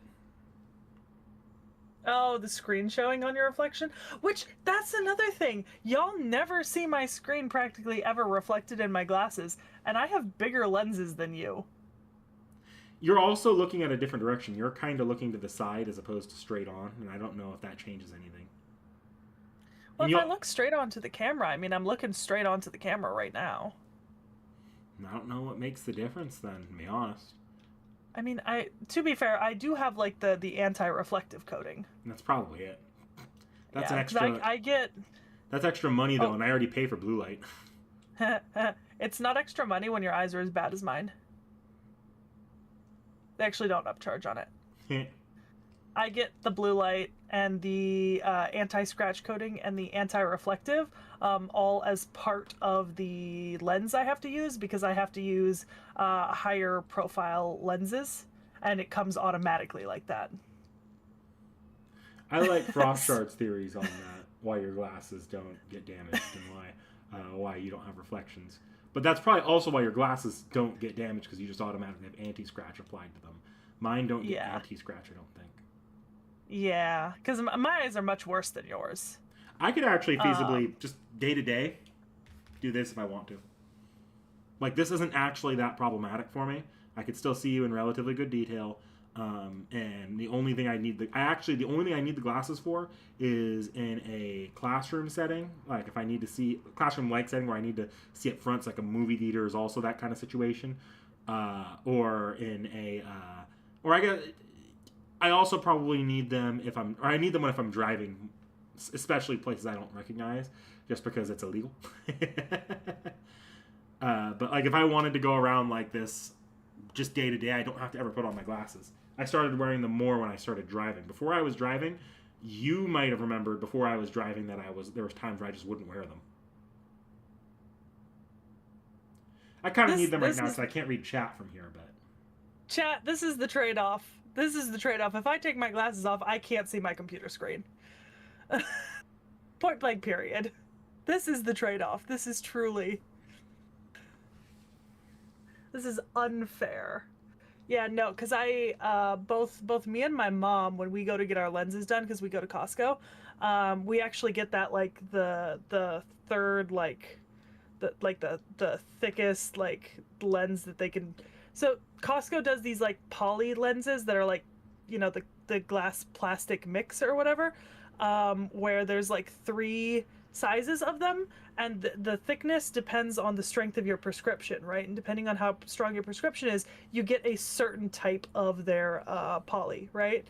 And Mom and I both get their strongest, thickest one because it's the only one that can be made in our prescriptions. See, I stopped trusting Costco. I'm sure they're fine. They're probably perfectly fine.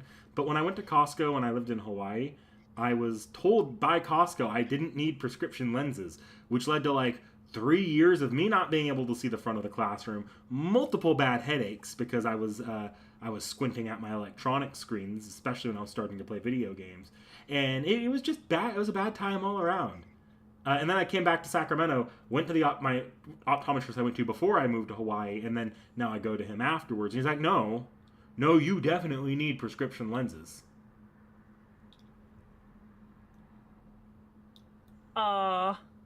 What part, Frostshard? I'm so confused. But yeah, no, I didn't have that issue. I think I got set to get glasses because, like, I think my third grade teacher was like, she's squinting an awful lot at the back of the classroom in her seat. Maybe she needs glasses. And then it was like, yep, you need glasses. Hang on a sec. I wonder, let me go see if I can grab like one or two of my old pairs of glasses. This would be really funny. I think I know exactly where they are. Okay.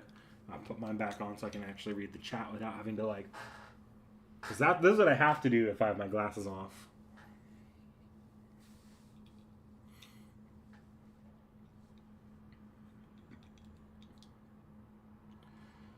Yeah.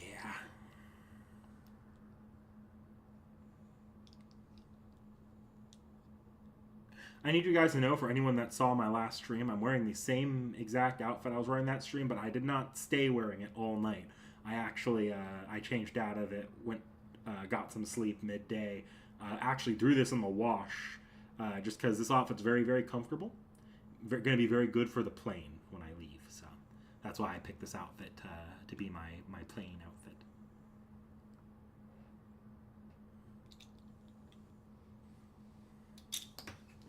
No.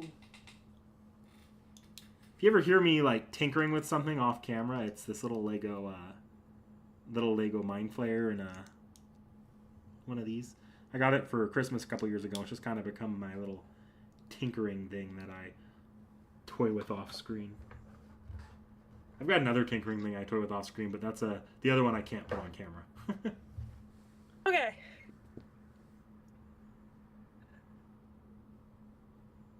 So, I actually found a lot of my old sets of glasses. So I think this was... Let's take a look. Wipe them off on my shirt. I can show you the other tinkering. I've got a third tinkering thing. It's for... So this... Aw. This was I think my second set of glasses I ever owned. Back in like 4th grade or so. This was when I wanted to like get the thinnest lenses possible so that they didn't look that visible on my face, is what I thought would happen. That's not what happened. You could definitely see that I had glasses and I was one of the only kids who did. But I was getting these like really small lenses. But as you can see, I mean, so these reflect a little bit. But they're also like incredibly thin. Like this is barely any prescription. And they're not really scratched at all. And then this was the pair I got after that. They're also kind of reflecting. Might be the angle. Because I don't see myself reflecting other than around the rim. I wonder if it's thinner lenses. Like, as your lenses got thicker, there was a clear cutoff point where it stopped being as reflective. Yeah, because these ones I can see catching. There, I can see you on my screen. But once again, these ones actually don't have any scratches at all on them. These I think were from high school, early high school. When I moved reflecting back a lot lenses. less. Yeah. So I think what we're figuring out here is that as your lenses get thicker, they get less reflective. Yeah, this is I think one of like my most recent like 4 or 5 pairs of glasses, and there's almost no reflection. Yeah, see, like, these the are thick reflection of your enough. rim light.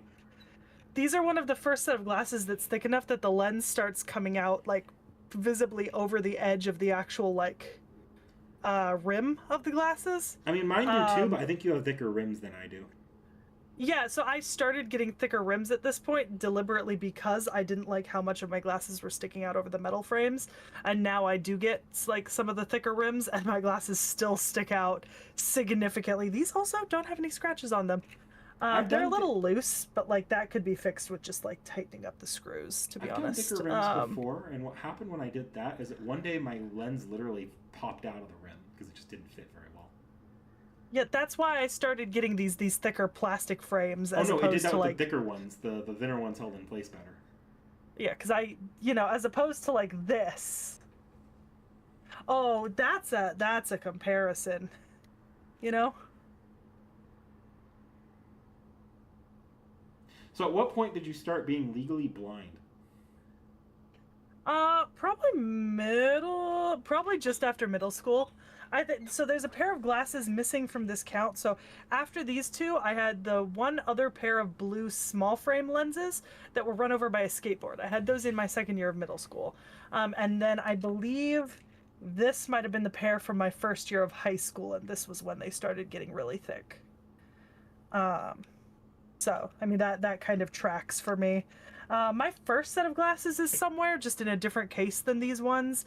And right now I have this set, and I have technically not a backup, but my last prescription. I have two sets of my last prescription still, which isn't too far off from the prescription I'm currently on. It's only like half a point on either eye. So it's like, negative 4.5 to -5. It's not a huge difference. So I can wear those in an emergency, and I do have a pair of prescription sunglasses now to match these.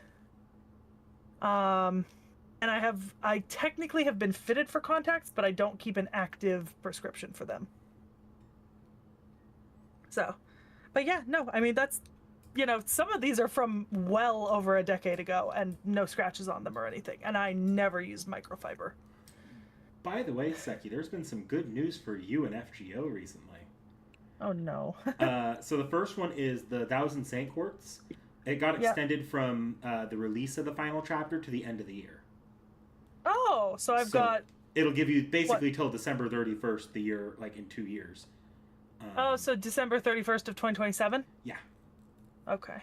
The other good news is that the Grand Caster Duel, which I thought would be required, they made it not required at all. And actually, one of the rewards for the Grand Caster Duel is a free 5-star servant, a very specific, like, story important one.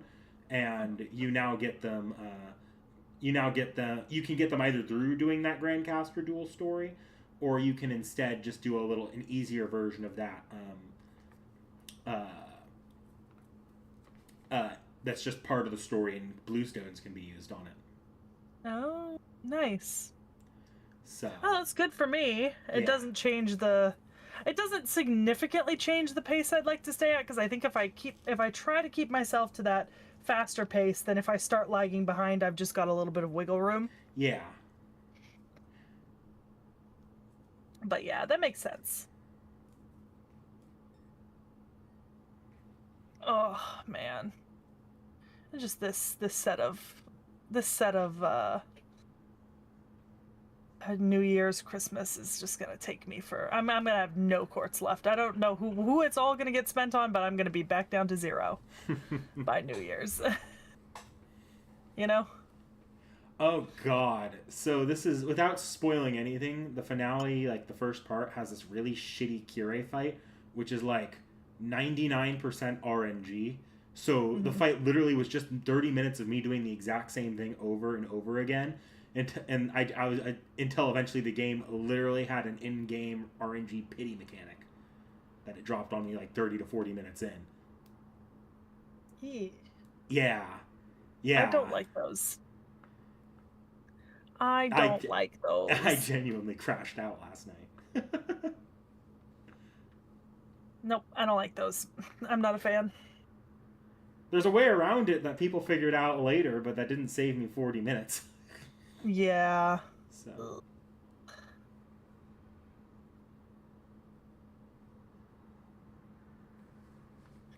Ooh. Who just joined? It's Vorn! Hello, you two. How are you? Oh, Vorn, you're peeking your mic a little bit. Oh, yeah, sorry. I'll shift. No, you're good. I'm just warning you.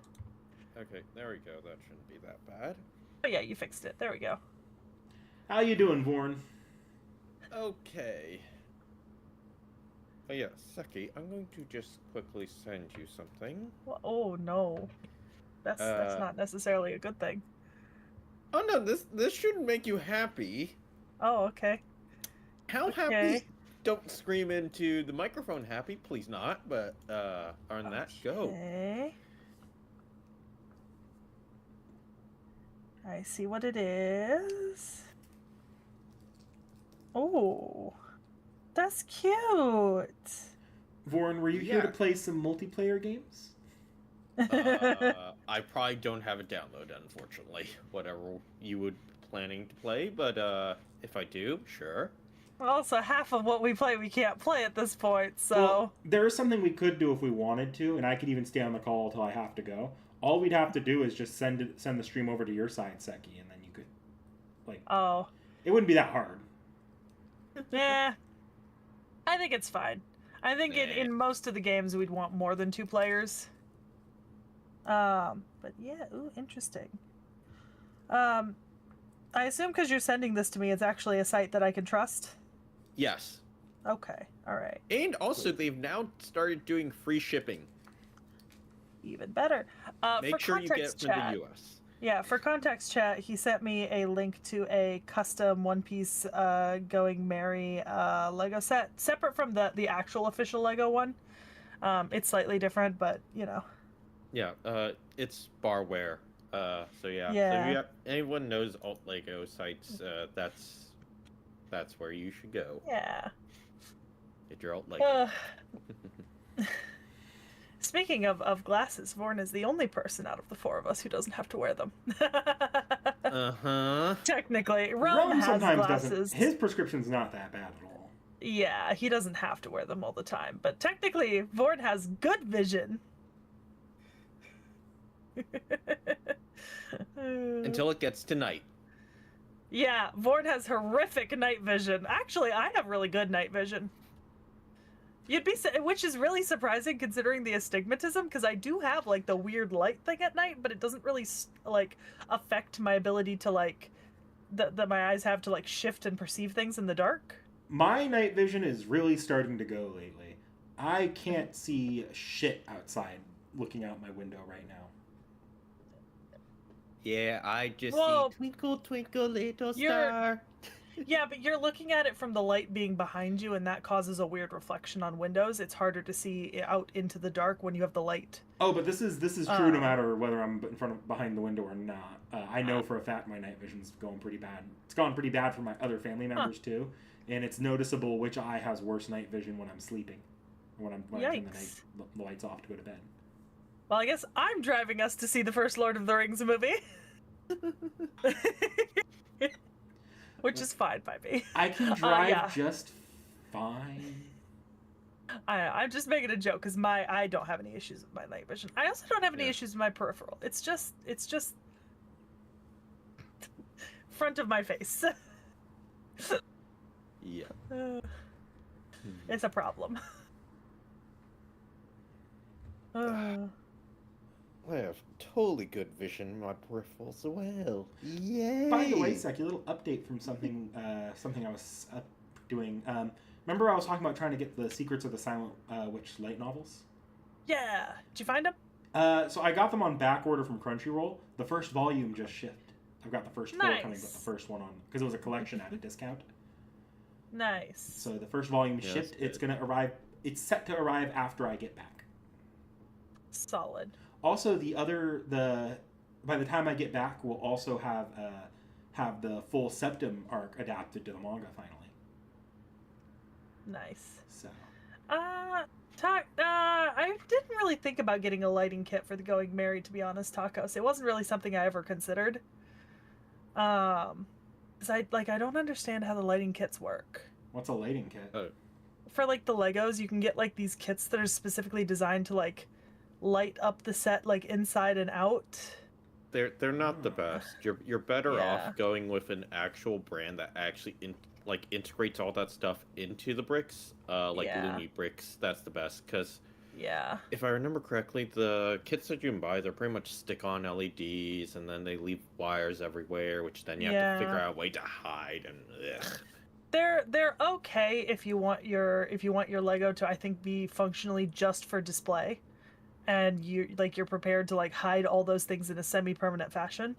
But if you want your kit to actually be like disassemblable and reassemblable and like movable and stuff, it's not really the best. Fair enough. And I've always firmly believed that any Lego kit should be fully disassemblable and reassemblable. By the way, Vort, remember those Lego brick removers that you got me? Yeah. You know those have gotten a surprising amount of use while I'm at work. Not that surprising. They're very useful. Well, no, because there's they've got Lego sets at the schools that I work at for the kids. Yeah. And a lot of the times the kids come up to us asking, hey, can you get these pieces unstuck that this kid before me left? And obviously I can't with the acrylic nails. I couldn't with my normal nails anyways, because my nails are very fragile. But I just pull it out of my purse and I'm like, yeah, I got it.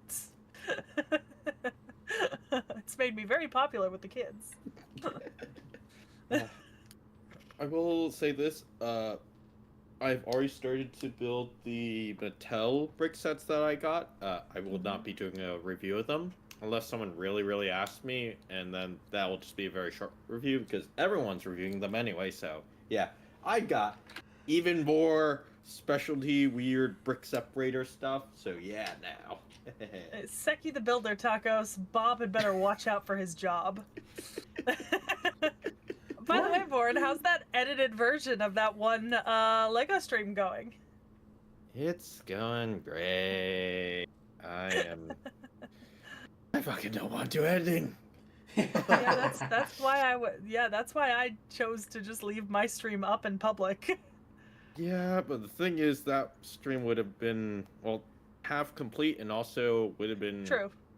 Long. So yeah. True. Yeah.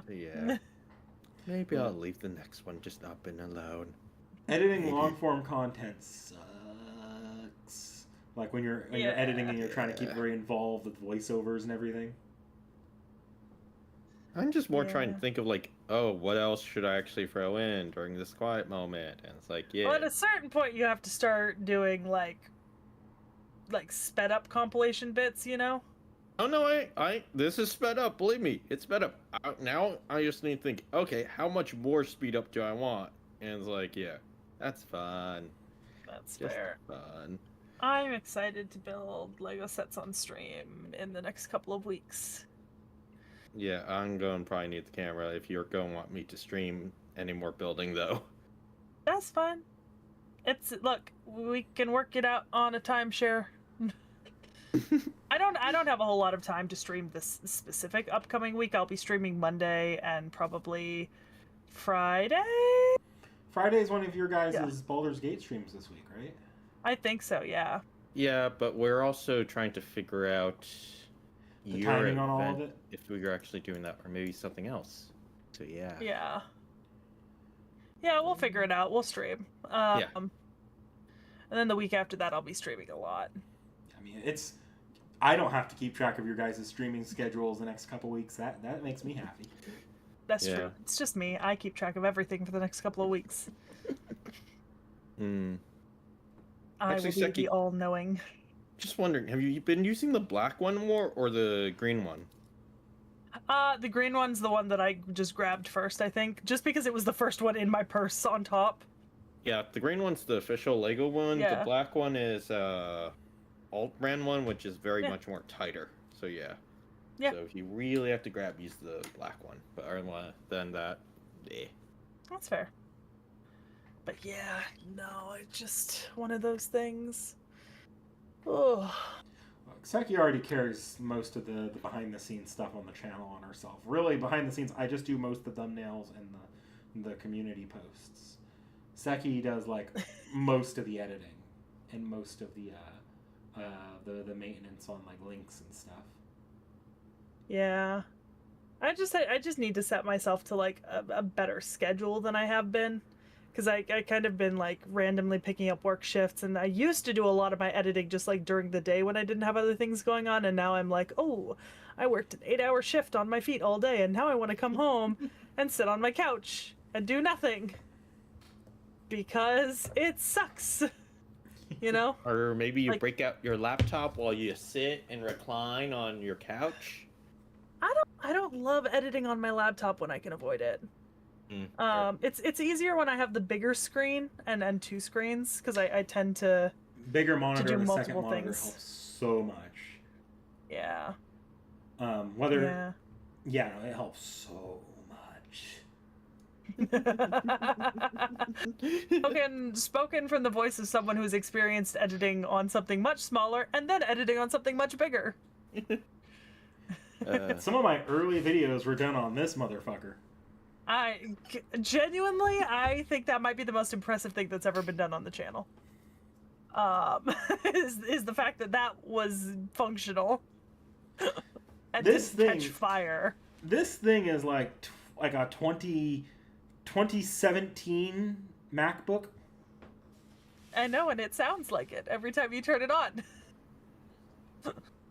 It's like a jet engine spooling up. I don't really use it for much these days, but I hilarious. I probably need to get myself a functional laptop, whether it's a cheap MacBook or a cheap HP, because the iPad's nice. I use the iPad a lot for what I like for writing, instead of the MacBook. But I do need it for stuff like doing the D&D campaign's a lot less convenient on the iPad, and I can work a lot less collaboratively with my brother. Like, progress on that slowed down dramatically since I switched over to using an iPad. And but that's gonna come when it comes. In theory, Tacos, the thought process was that I think we had very grand plans that starting out this year, like 2025, there was going to be a little bit of a more regular split between like who was editing like at least the podcasts and stuff. But I mean, keep in mind, like for the majority of this year, I functionally had my days free even when I was working. And so, you know, when Knickknack's schedule is busy because he needs to be reading something or playing a game or streaming or he's got stuff going on, you know, he can't always find time to edit videos. So I think this year you edit your own videos, right? Like the Knickknack Presents videos. Yeah, anything that says Knickknack Presents is 100% edited by me these days. Mm-hmm. Yeah, and then beyond that, it's probably like a video a month. I think. I haven't taken on as many recently because work kind of shit hit the fan. So I've had to use a lot of the time, like I've had to start using some of my free days to catch up on things like Off the Shelves and Seki Reacts. That should be getting a lot better going into the new year. Like a lot better. So I might be able to take on a little bit more editing again. Yeah, But and then we'll I see. do the reacts just because normally it's easier for me if I have to like insert video clips or add audio or to fix things. Like the recordings are already usually on my computer, and you know I'm used to doing those, and I have all the assets for them. Same thing with Off the Shelves. I have most of the assets, so like whenever the few times that Knickknack's done his own like Off the Shelves and stuff, I pre-edit a little intro and send it to him. Yeah. So like the me and when Rome and I did Persona 3, I had her send me an intro for Persona 3, and then I edited the rest of it. Same with same with any like channel video, like the podcast. There's always the little intro. I can actually edit that one myself. You can actually tell which ones I edit because I don't make the actual put the name in the actual clip the same way Seki does it. I have to use a different font. So the font and effect is different when I do it. Yeah, other than that, I mean, in general, pretty much all the Off the Shelves I do, and then the Seki Reacts I do. If anything, I push off the podcast when possible. Just because those are such... I hate to say it like this, but they're such nothing edits for a given value. I mean, I like set them to play, and unless I hear one of us like accidentally say another one's like real name, or like say something that we really shouldn't be saying on a public forum, like genuinely, and mostly just leave it to play. You know? Yeah. We've been doing this for 7 years, so we very rarely screw up anymore. I screwed up like 3 times in one of the more recent recordings, but that's a very out of nowhere thing. Like, we'll go like recordings and weeks and weeks and weeks with no mess ups, and it's like, oh, we do it and we're 4 done. in a row. And then suddenly, like every one of us are messing up at once multiple times in an episode. Yeah. Yeah, it's and then sometimes stuff happens, like a joke that I made based on a TikTok video in an upcoming React, and Knickknack was like, "You can't leave that in. You actually can't." Which I think was a shock for Seki, because normally I'm like, no, leave everything in. Doc, I think it would be... Yeah, you're right. Thinking back, really shouldn't include that. So I'll take out like a 5-minute chunk right at the very beginning. And in fairness, I get it. It's probably a viral TikTok video right now, but like, so there's like, you can enjoy a viral video, but also like sometimes it's like, yeah, it's kind of high key fucked up. Yeah, like, dark humor. It's great. I'll say this, like, back in the day, I was a big fan of the Ugandan Knuckles meme, but like, sit back and think about that one for 2 seconds, and you realize, you know, maybe being the one making the joke's not what you want to do that often. Yeah. The what meme? I'll send you clips of it if you want later. It's the stupidest thing in the world.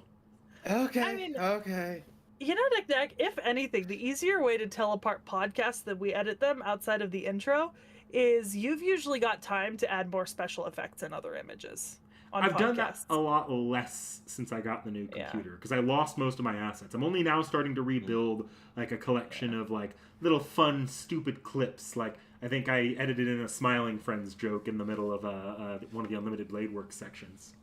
Yeah. I don't do as much of that stuff as often because it's just extra stuff added to the plate when there's so many videos coming out a week. Yeah. Yeah, totally.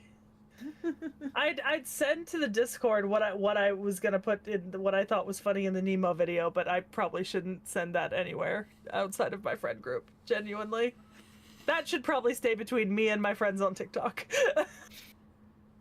Let the brain rot stay where the brain rot should stay. Stop letting it out. It's not brain rot. It was a legitimately good song cover. Sure, tell yourself that. There was a whole album of them. I just played one of them. That doesn't make it any better.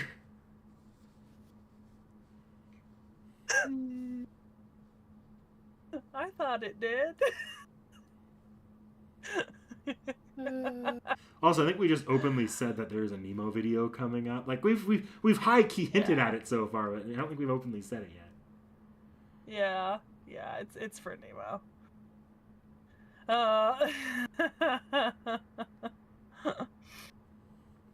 Yeah. Stuff like that happens sometimes, you know. Look, I'll be honest here. I'm not gonna sit here and pretend like this. The club is like the most. Like we're not intentionally going out there trying to be the most politically correct possible. But both Seki and I are trying to maintain professional careers or maintain professional career opportunities in the future. The channel is not the only thing we do. Yeah. So I need if someday this ever gets associated with me in terms of like actual real world jobs, I need this not to be like the worst thing ever. You know? I think that applies to all of us, really? Yeah, to an extent. To an extent, but I don't think Realm cares. Yeah. Yeah, Realm not gonna care. I think everyone else does, especially me.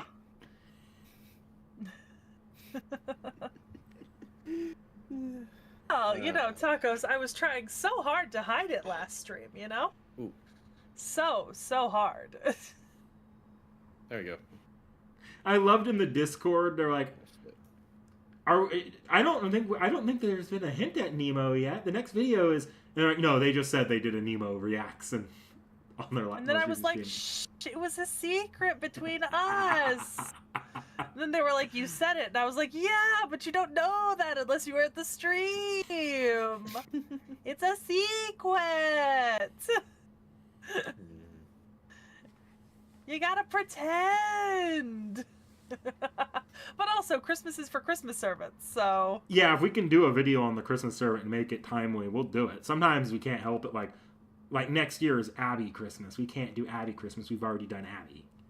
Yeah. But or we didn't do Karna Christmas either, but yeah. That's because we did Arjuna and Karna in the same month. So, where it works and where it's convenient, we'll do the Christmas servant at the same time, but it's just not always the case. Yeah. I guess we could do Tsukuhime off the shelf for Christmas next year and do the Tsukuhime reacts. There's technically a Christmas Tsukuhime tie-in. I'm kidding, we're not doing it. Jesus. I don't feel like trying to fight Seki through the roots of Tsukuhime next year, to be honest. Not when I don't have that PC port. Yeah, I need a PC port for visual novels. I am but a simple person. What do you mean one servant we can do for Christmas but should save him for a week earlier? I don't know what that means.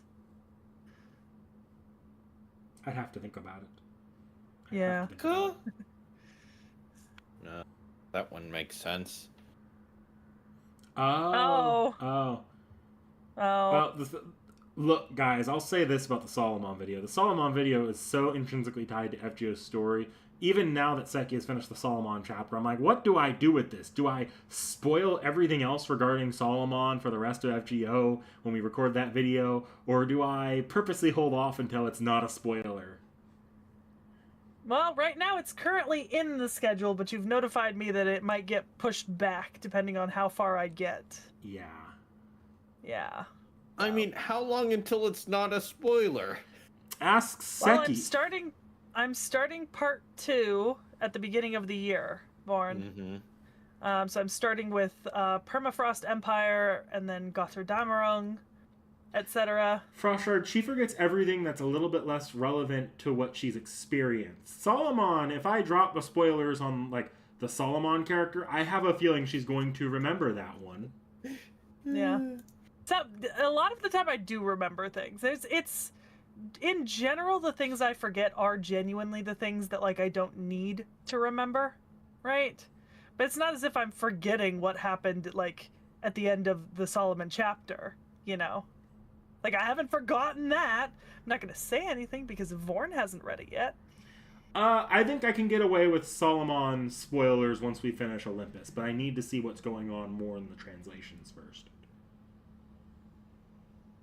You know, you probably could spoil it for me. It's totally fine. We're probably never going to reach that point in the D&D Vorn, campaign. I'm not worried about you. I'm worried about spoiling Seki for the actual FGO. No, I said to chat that I didn't say what happened in the Solomon chapter just now because Vorn hasn't gotten to the Solomon chapter. Oh yeah. Yeah. The Solomon chapter, you guys are right around the corner from that. Yeah. Oh, we are? Yeah. Vorn, it's literally Camelot, then Babylonia, then Solomon. Like, there's little mini things in between, but I they're don't not know. long. You guys have finished all the major long, like, side chapters, I'm pretty sure. Yeah. Only thing I know is that we're in Camelot, and I don't know what else is happening afterwards. Yeah, I Solomon know, is the ending of... Solomon is the ending of part 1, which was, like, you're, like, 1.5 years into the game, and this is a 10-year game. Yeah. Like... 10-year game expanded out so far. Yeah, we're finally at a point in the D&D campaign where I'm further than the boys are, and I'm just like... But now I have to not spoil things for them. Which is very hard to do. It was very funny seeing her, like, let loose when she could actually say that Ozzy's head wasn't attached to his shoulders. Wait, what? Like, my king! You were literally there for that, Vord. I don't remember his head You getting were separated. literally there for that! This is why you pay no, attention no. to Nick Nack when he's putting on the DM voice and trying to be all dramatic. I did. I don't remember you ever saying him removing his head from the top of his neck. No, he never removed it, but he mentioned that, like, his head, like, slid sideways on his neck. Oh no, that I definitely forgot. Okay. Yeah. No, I thought like it was like headless horseman kind of thing right there almost. I know you. You're nearly headless, Nick. Nearly headless? How can you be nearly headless? Like this. I know you. You're nearly headless Ozymandias. Nearly headless? How can you be nearly headless? Like this. I don't think has Johanna been Johanna's used in in the a schedule. used in a Christmas event? Maybe in the current one. I don't know. I think they're referring to historical context here. Yeah, I mean, not FGO. At the end of the day, like the Christmas servant, if we can't use them, it just comes down to whatever we feel like at that point. Yeah, But also, Pope Joanna is already in the schedule at a different date. We actually have pretty much, 2026 is planned out. We only have one opening, and that's just because I noticed that we'd accidentally double scheduled Mary Anning. So we just have to replace her with someone else. It's 2027 that we're, like, fucked up about. So, like, either FGO needs to add 20 new servants, or you guys are going to start getting very different content very soon. It's not impossible. I mean, FGO has done, like, large drops of low rarities at once before, and they could, if they're going to do a part 3, they could totally just drop a bunch of future servants in the low rarity pool like they did at part 1 and part 2. I think FGO should start part 3. I think we should go to 15 years. You know what I mean? You don't understand that is a very actually controversial take in the Type Moon community. Why? It's still popular. It's still making insane revenue. Like, it doesn't make sense to end the game. It makes sense to just keep going for another 5 years. And then in 2015, or not, oh Jesus fucking Christ. And then in 2030, we meet back up again, we reconvene, and we see if the revenue is still coming in at the same rate. And then if it is, we renew for another 5 years for the 20th anniversary. Let me describe this to you this way, because I think you'll immediately understand. FGO is to Nasu as the Game of Thrones TV show is to George R.R. Martin.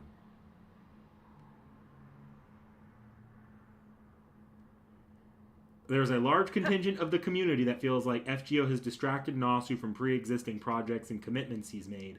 Which is why like the Tsukihime remake is going on. It was announced a long time ago, and we only have half of it. Like, it was like 10, 15 years later.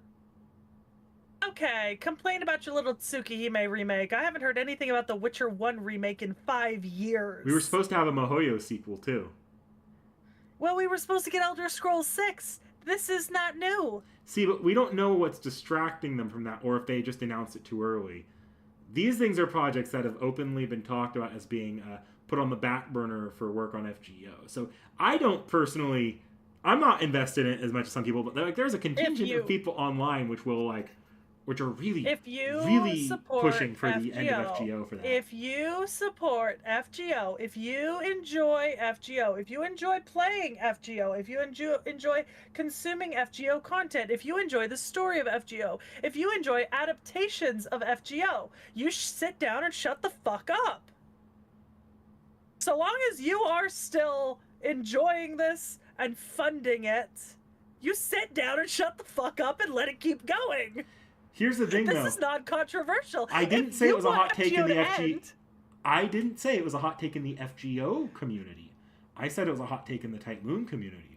We're all sharing the same general author and like lead here, unfortunately. Well, then maybe they should show more support to his other projects. I too would go where the base of the fandom and money is. And plus, it's not as if he's never popping out new stuff. And he's got tons of other writers working. Although I do need the Lost Einherjar Arthur to, like, write more right now. Who's also one of the major contributors to FGO. I just need her... You know how, like, a lot of Korean manhwa artists have to, like, take these huge breaks for their health because they're overworked?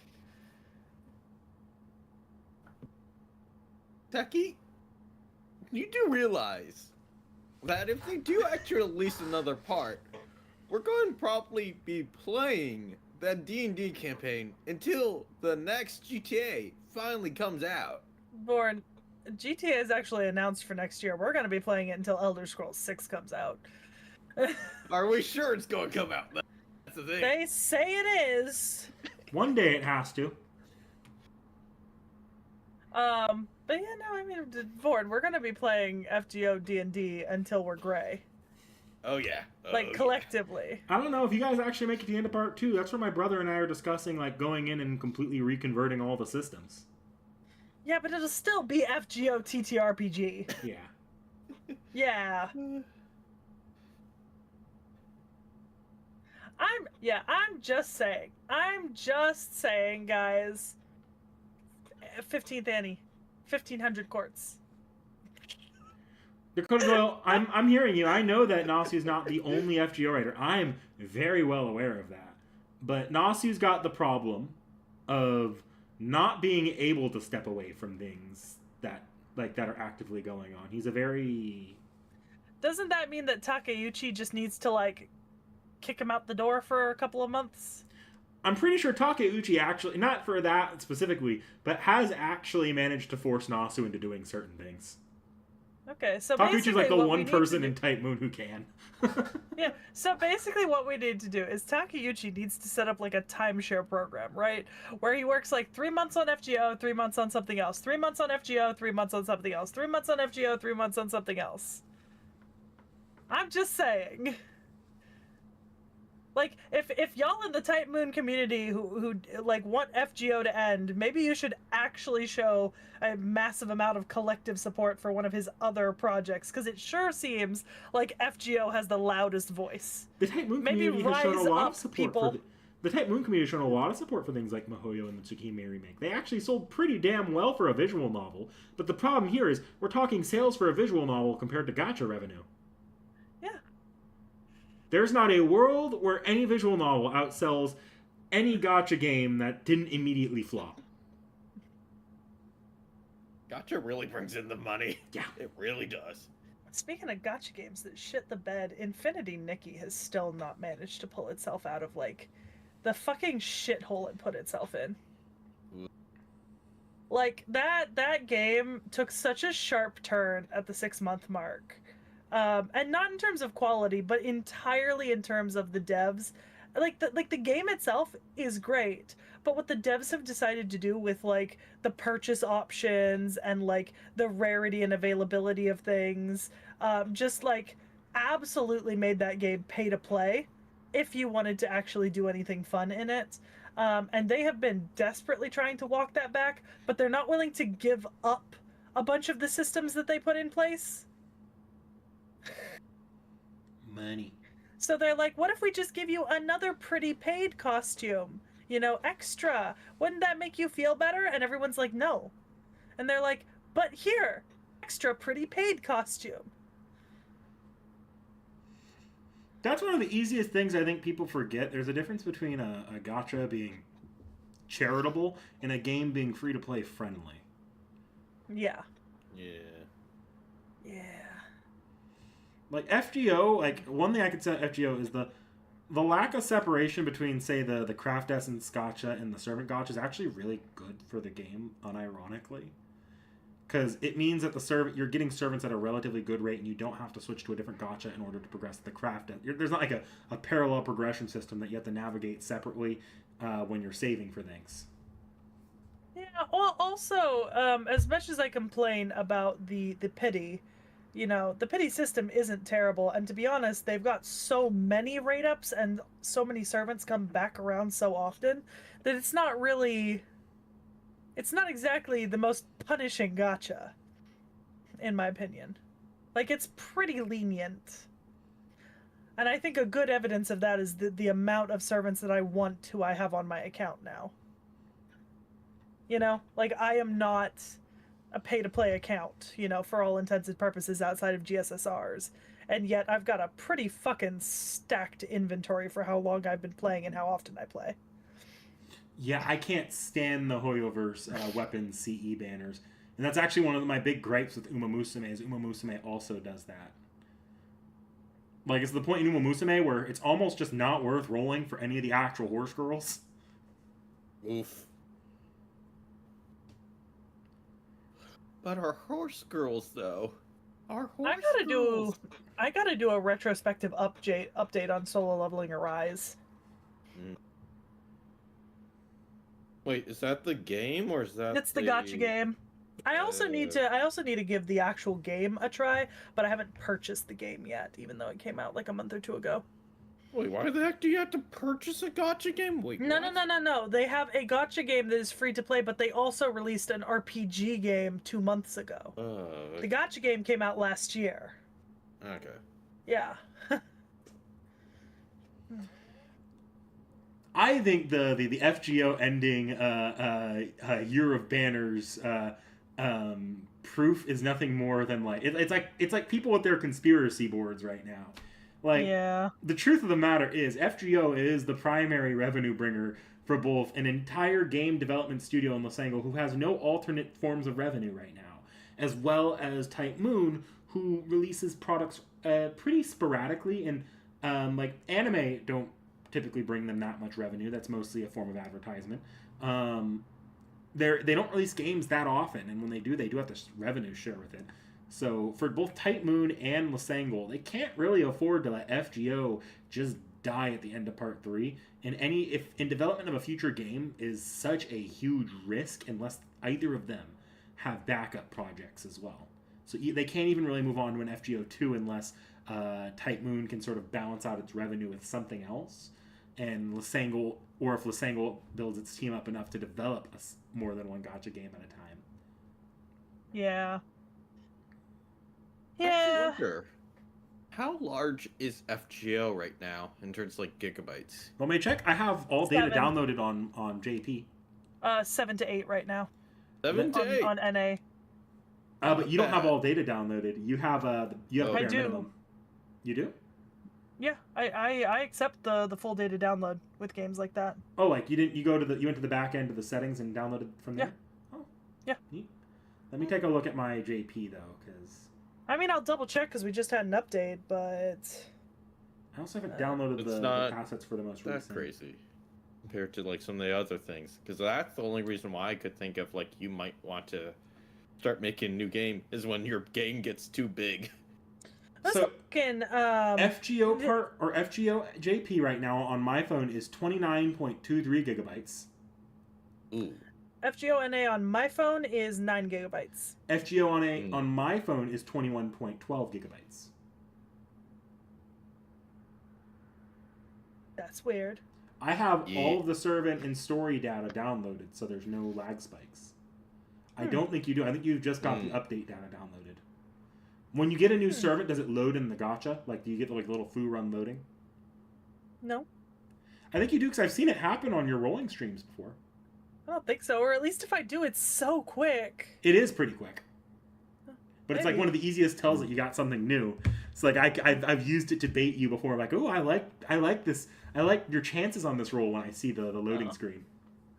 I think the biggest game I've ever had downloaded on my phone was one. It was like Infinity Nikki, but not the same game. It was like 20. It was 20 something gigabytes when I finally got rid of it. But actually, my phone has done a funky thing recently where it stopped storing things in my external storage if they're apps. And so my storage is actually currently over full and I need to clean it. That's because it's they like to actually freaking have requirements right there for faster storage and stuff like that. So that's the reason why they put it on your phone storage rather than your external. It's annoying. And that's why the next phone I'm getting is going to have a terabyte. Bloatware. You think that's funny, Nick Nack? No, I already know the next phone I'm getting after this one, and it has a terabyte of storage internally, and it has a slot for me to put in another micro SD I wasn't card. laughing at you for that. No, I get terabytes becoming like one of the standards for devices lately, which is insane to me because like phones used to be like 16 gigabytes. Yeah, no, I have, dude, my phone is 120 gigabytes.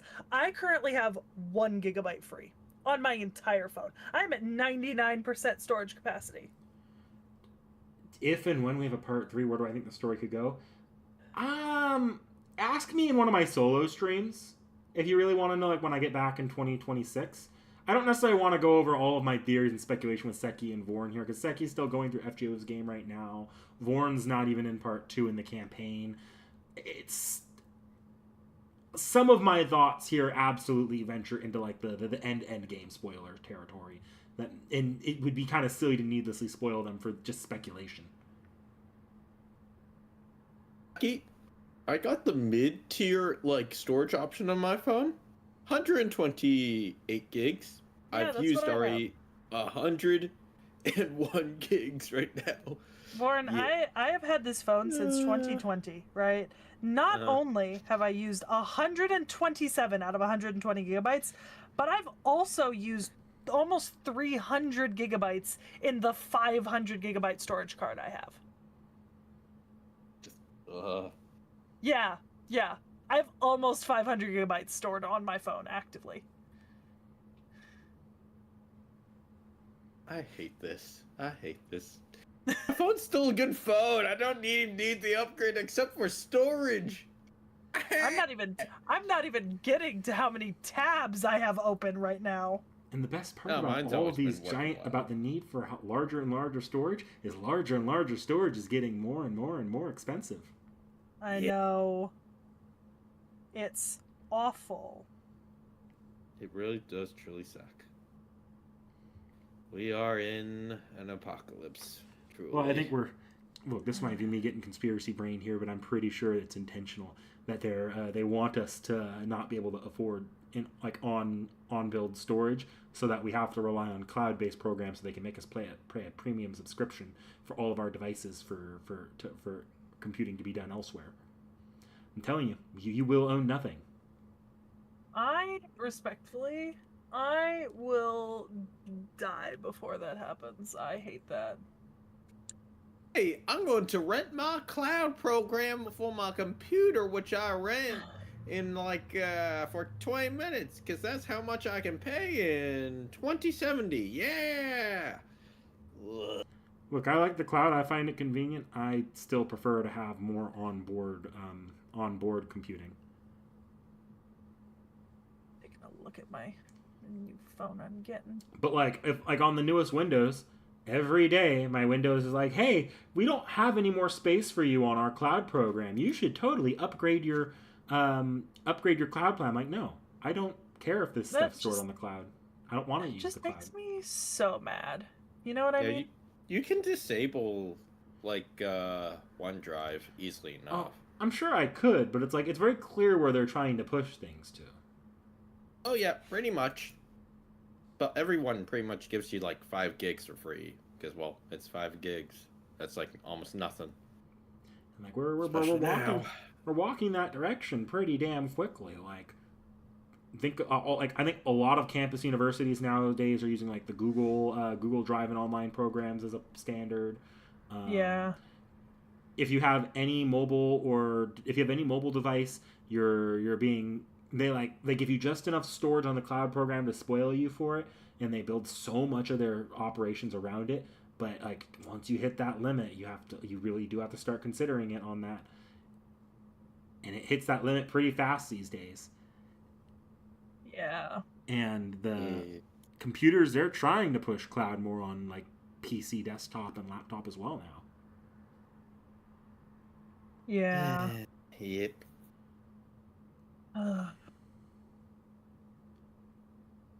Sucks that hard drives are dying. Yeah. Oh. Yeah. Samsung's not making hard drives anymore. Well, no, they're not making SATA SSDs. They didn't make hard drives, yeah. Which was actually quite cheap thing, but they are technically more expensive to make compared to the other ones. So, yeah. Great. Yeah, that's fair. But at least we have Grok. No. Can I throw a brick for your window? God, I wish. God, I wish. Dude,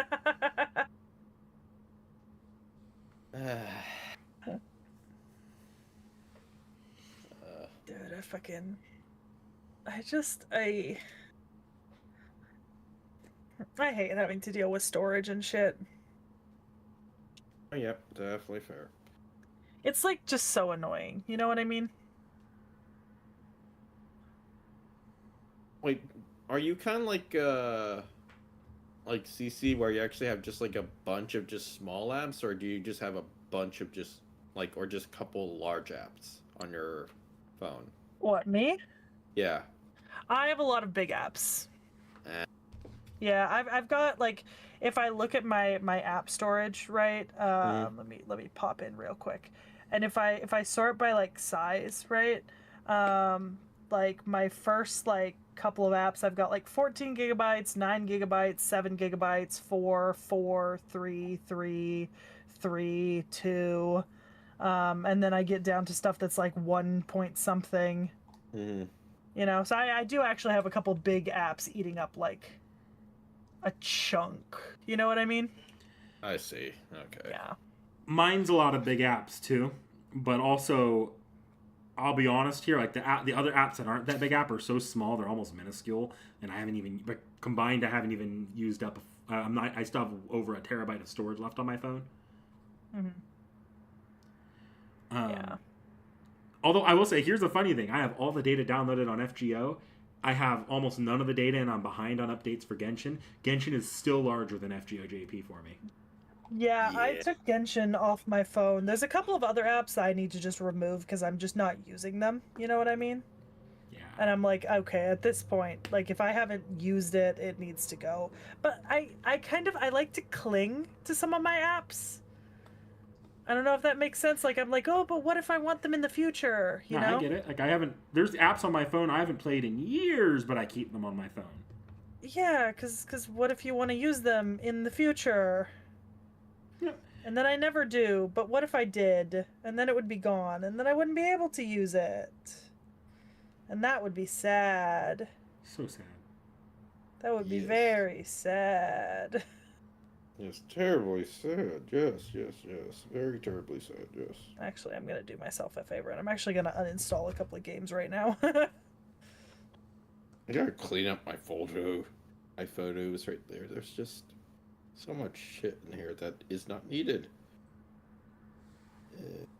I mean, honestly, if I want to play Genshin, I'll play it on my PlayStation. That's kind of where I'm at. I really just keep the phone version because when I did do more on Genshin, once they added like the cross save compatibility, I would log in on my phone and I would like go do dailies occasionally on there. But I haven't played it in a while. But if I do pick it back up, I have it. Or sometimes there's like an account transfer thing I had to do, and I went in and did that on the app. Yeah. All right, let's see how much storage I just freed up for myself, Vaughn. Okay, cool. I don't know how much it's gonna be, but we'll see. Mine I had 1 was gigabyte. 30 something gigabytes. I now have 5 gigabytes available. Yeah. Good job. Hey, that's a lot. That's a lot for me. I mean, yeah. I could do more. I will do more later. I do need to be better about that on my phone. The vast majority of my storage, like thank God, like almost those like 300 gigabytes that I have on my external, it's all videos and photos. I just transfer all my videos and photos over to the external chip, you know? Because I think that's a better option than keeping them on my phone. Yeah, unfortunately, Apple doesn't have something like that, which sucks. I got my phone very specifically because it still had the ability for me to add a micro SD. Well, I think I've heard down the grapevine here and there that the phone manufacturers, even though they spent all this time slowly removing the external storage options, they're considering bringing it back because it's getting so expensive to add storage internally that they might want to save costs to increase consumer desirability to buy by lowering storage and putting the pressure more on consumers to buy alternate external storage means that might be a little slower, but it's like the good and the bad that comes with that, really. Yeah. I like having the ability to put in an extra SD card for like photos and videos, right? Because it gives me that security of having them like backed up onto like something I can remove if I ever get rid of the phone or break the phone. Usually the card is fine. But also at the same time, you know what I miss? My last phone had 2 slots for chips. Oh, you mean the SIM cards? Yeah. My last phone had 2 physical SIM card slots. So the last time I was traveling with that phone, I just got a new SIM card when I was in Europe and popped it in. And I just had 2 full SIM cards. And I miss that. The eSIMs are fine, but they can be a little funky, right, in my experience. Now I've used them a lot now, and I find that there are like some general just like issues when using them. especially depending on where you're going and what companies you're using. Because if you're trying to go somewhere where you need to seek a company outside of like the mainstream, like 3 or 4 really big ones, you can have a lot of issues actually getting your sim to work and actually provide you the service that you're paying for. But like, and in most general places they work pretty well. I don't mind that. It's just a little annoying to constantly to have to do like disable my first sim and then be on Wi-Fi to activate my second sim. The eSIM. It's a little annoying to do in the airport when I'm usually trying to do it. Yep, fair. Yeah. And sometimes in the case of certain places in the world where Wi-Fi does not have free access range, and data does not have free access, it's almost impossible to activate them, even if you own them. Right now, I've picked up an eSIM app. I've got international data, and I've got a decent amount of data internationally already with my current phone plan. So when I travel, I'm hoping that data is going to be enough to carry me through the end, because I'm going to be carrying into part of next month as well. So I'm hoping that'll be enough. If it's not, my plan is to just just bite the bullet, buy some extra data on an eSIM, and use that to carry me to the end of the month. Dakota Doyle, from what I heard, I know that they're getting a bunch of heat, but also that statement is actually an over-exaggeration from a separate article about what the founder said, although his response on Twitter was not particularly, I think, diplomatic, given that he should have understood that the issue came from a miscommunication and he should have clarified that. I think, from what I understand, what he said in the interview was that Larian Studios did use Gen AI for concept art and used in the making of like slideshows and stuff, but not in the game itself. And they said that they were searching for new concept artists, but at the time they didn't have enough for all the stuff that they were doing.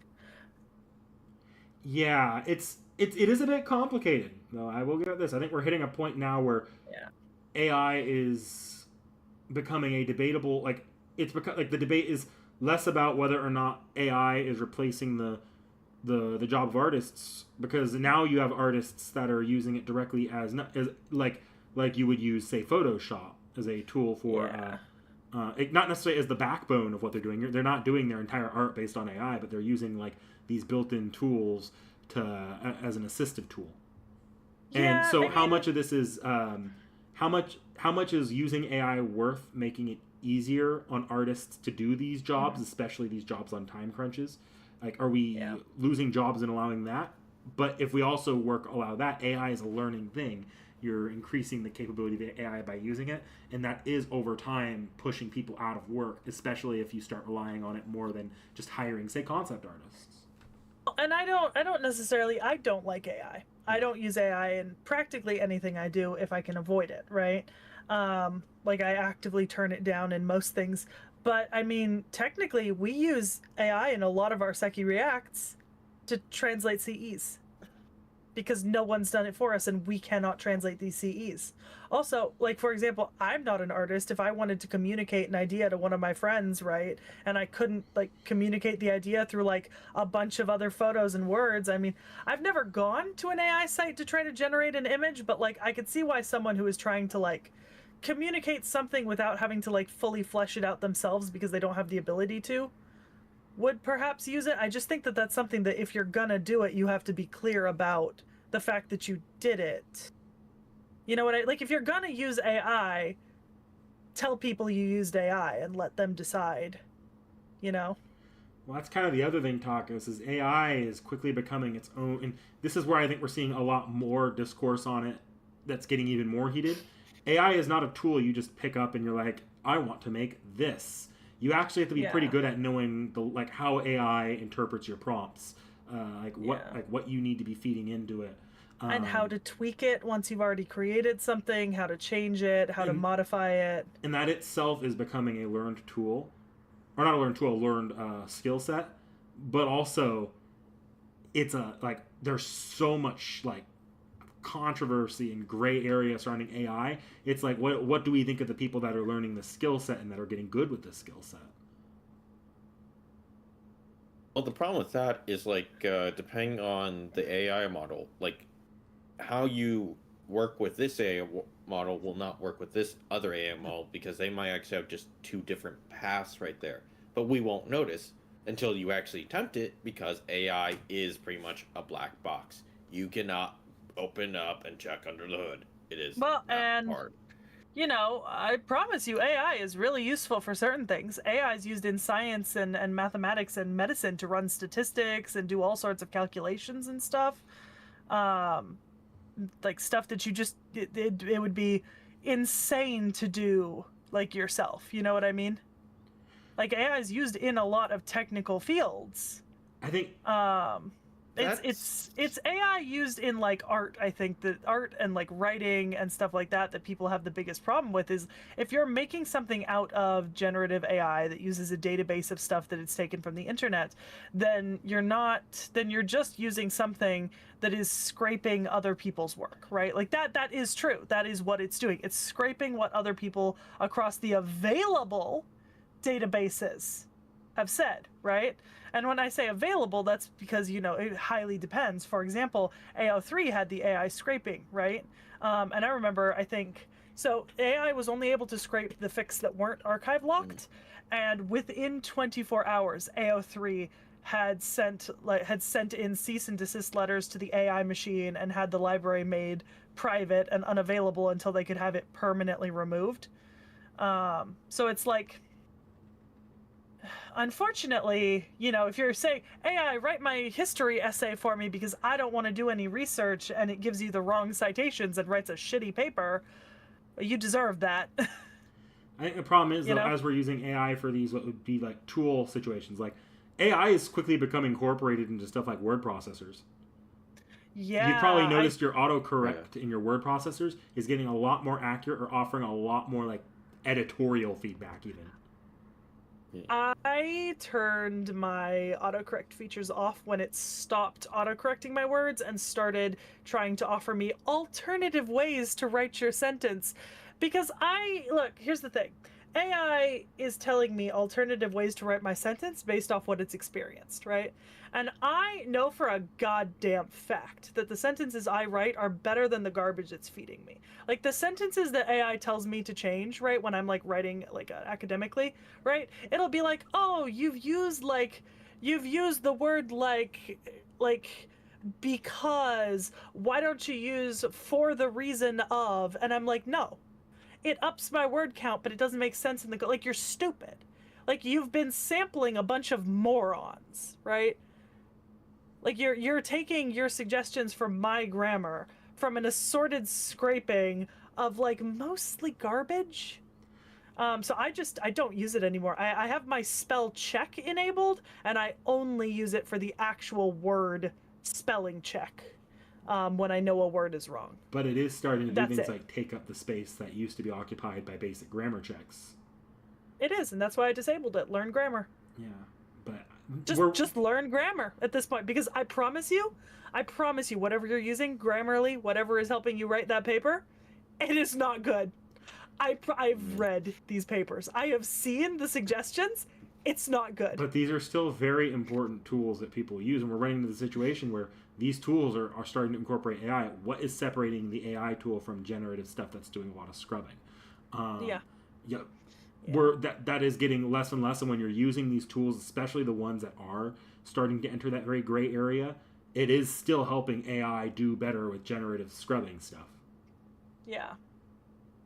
So I don't know. That's just one of those things, is that like I just disable. Yeah. I will say this. I haven't noticed the grammar stuff, at least whenever I write, but also I do write shit. I do not notice them like telling, "Hey, you might want to reword it into this," at least for me.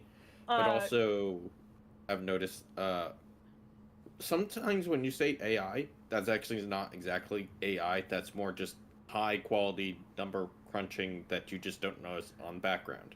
Yeah. So in the case of when it pops up in your writing, Vorn, if you have Grammarly enabled, Grammarly now uses generative AI to formulate their suggestions.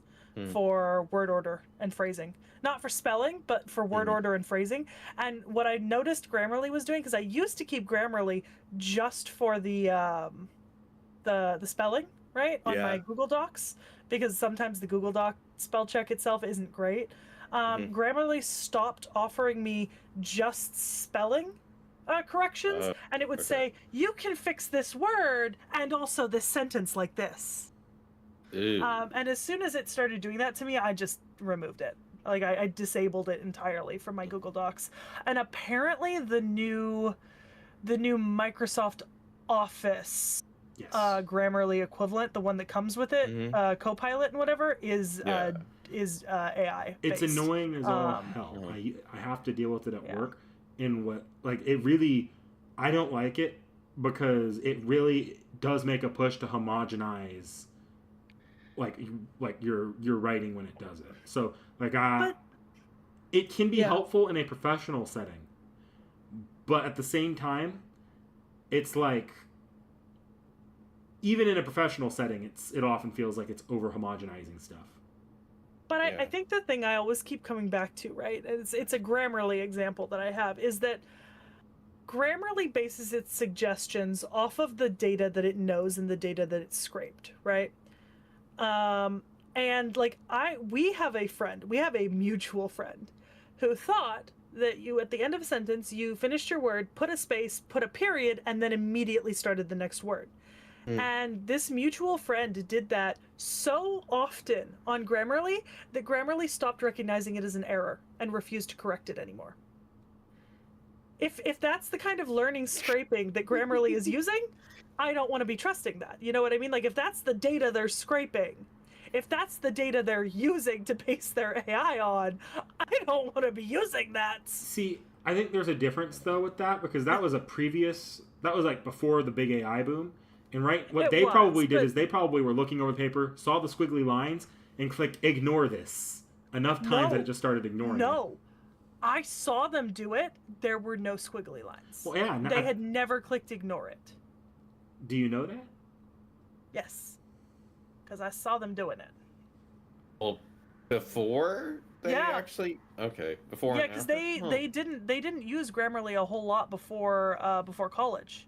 And I was helping them in college with this in first, second semester. You know? And it was not catching it. It would catch it occasionally, once or twice, and we'd click the correction, but then it just stopped catching it at a certain point.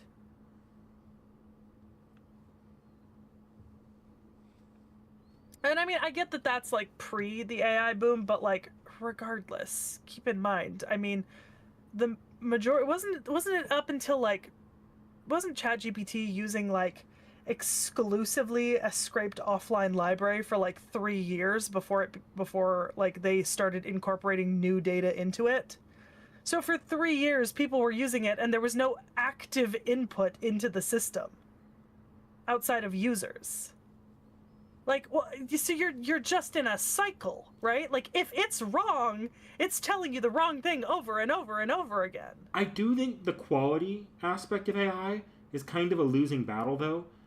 And I've said this for a bit now, even back when because AI, it seems like every year it gets more and more improved and better and better and better. And sure, you might always personally be able to notice the gap, but for a lot of people, that gap is disappearing very, very, very quickly. And it's getting harder and harder and harder to spot. So it's when this first launched, if you look at the fingers, AI can add 6 fingers. And now it's becoming the situation where it's yeah, it's taunting you. But now it's becoming a situation where it's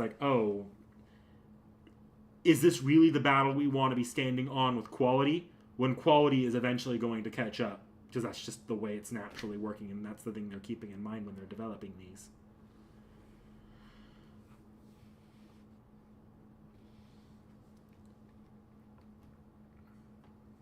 I can't play the event. You have to download stuff? No, it's a story requirement. I have to be so much farther in the story than I currently am that it would take me literal years to catch up. That is what it's going to take me. Oof. I don't know. And I mean, obviously, like, I get that some people can't tell it apart, but I've seen AI used in like a lot of college essays, and it is very easy to tell apart, in my opinion, at least so far. I understand that maybe someday it won't be, but for now, it still is. And that does not engender me towards learning. Like, and the thing is, I don't feel any need to learn to use AI. Because like I don't need it, right? Like I get that some people probably use it in their jobs or their everyday lives, and it does genuinely make their lives or jobs easier, but I don't have that thing. So it's like I don't like it and I don't use it, right? Like it's that simple. I don't like it, I don't use it. I'm just saying, when we're talking like AI as a larger thing in society, quality is just not a hill you can afford to die on, because that hill disappears every year. Like, it gets lower and lower. Yeah, to be fair, I'd be dying on the quality of essays that weren't written with AI, and I do. They're terrible. Yeah. And where I think the problem's coming in is we definitely have ethical concerns of it, and quality concerns are a thing, but when you start having generations and generations of people relying on it more and more and more, at what point does AI become the graphing calculator? Where it's like, yes, you can do it without AI, but for the vast majority of people, they're going to look at this and say, why would you ever want to do it without AI? At which point now we're starting to be left behind. At what point does it become the fact that when I took statistics, I took it through R Studio using R language to do the calculations for me in a program? Mm-hmm. You know, at what point does it start just becoming a tool to get something done accurately, right? I can't do a statistical calculation off the top of my head accurately, but R Studio can, so I do it in R Studio. Granted, that's not AI, but it is, it's an electronic technical tool that does the work for me. Yeah, but like when you look at what R Studio gives you, do you just like look at what you put in and then what you put out, and do you think, close enough? I put the number in, I put the correct formula in, and I receive an answer. Okay. And I know how to read the answer. I don't know what R Studio is doing. I don't really understand the mathematical calculations behind it, especially when I'm doing samples of 10,000. But I can read the results. That's really all I need to be able to do. You kind of sound like the engineers who only just use CAD software just to do some very, very simple things. Yeah, but if they get the right answer, why does it matter that they're using CAD software? Because CAD software can kind of sometimes make mistakes, because it's all approximations. But Vaughn, the mistake is human error, right? The mistake is found in inputting, right? Like, the mistake in RStudio is never from the program itself. It's from me not putting something in the formula or the equation correctly, right? The mistake in CAD is because someone did not put in the formula or the request the exact way that they needed to get the answer that they wanted. The technology is not at fault for the mistakes. The user is, so you just have to know that. And you run your calculations multiple times and you have them checked. It's the same thing with a graphing calculator. The graphing calculator can answer the question wrong if you put the question in wrong. It's like, and you can forget that you put it in wrong. Like, here's a fun debate when you're talking math. How many people would have benefited in mathematics not being forced to learn the exact calculations by hand, instead being taught how to find the calculations on a calculator when they needed it in their lives? Mm-hmm. Like, that arguably, if it gives them the right answer, unless they're specifically going into a career path that's supposed to be testing these calculators, yeah, it's more useful to them to learn to use the calculator efficiently. Mm-hmm. It's mostly, I think, just for me, it's like... Yeah, but you went into a field that you do math by hand. Well, no, you here's the thing. You learn all the math so that when you get to the job and the computer does the math for you, you can just briefly check it over and it's like, yeah, close enough to what I assume would actually be the numbers. I mean, I know enough about my math to know when my answer comes out statistically way wrong. Yeah, that's the whole entire point of, like, what you're supposed to look at. It's like, is this really that off? Or is it, like, it's close enough. It's like what at least my field is like. So yeah. But Vorn, Mhm. I cheated off you in chemistry. You're not that great with numbers either on a time limit. In pen and paper. No, that was more me just not wanting to do shit and read the material along with other things and just basing it off of my memories of what I freaking already knew. Yeah, guess what? A tool that could do that calculations for us would have benefited both of us because you wouldn't have been too lazy to do it if you only had to type 3 buttons in a calculator. And maybe I wouldn't have been cheating off you if I knew how to do it on a calculator. I promise, chat, I did actually pass the class on my own. It's mostly a joke. I mean, I technically failed the class, but that's because you did at least that minimum more effort than I did. I passed. But as that AI quality hill slowly gets lower and lower, we do enter that debate where AI is just becoming a calculator with ethical concerns. Yeah. Mm-hmm. I think the real problem is more sometimes the hallucinations that AI actually has right there, where like sometimes it will say, "Hey, this is true," based off this source, and it's not actually a real source at all. Oh, okay. Make stuff up. You said hallucinations, and I was like, "What the fuck is AI on?" No, that genuinely happens. Like we know that happens. That's why you shouldn't ever use AI to write an academic paper, because AI will just make up sources. But I mean, once again, give it 10 years constantly inputting information into it, yada yada. Enough people telling it that it's wrong for doing that. Yeah. The devs trying to solve that. Yeah, because it's not like the creators of AI programs want them to be creating fake, scholarly articles. I don't know. I think they do. Cheating tools have existed purposely with intent for a long time. Wow. Yeah. It makes them money, and there's not exactly like laws against them doing it. It's on the students that used it and on the teachers to find it. So unless there's regulations, which who's going to stop it? Because this is the big tech bubble where all the money is. I can't wait for this fucking bubble to burst. Is it Nvidia isn't Nvidia like rolling down production? Yes. On stuff? Yeah, a lot of these everybody companies in chat, remember this.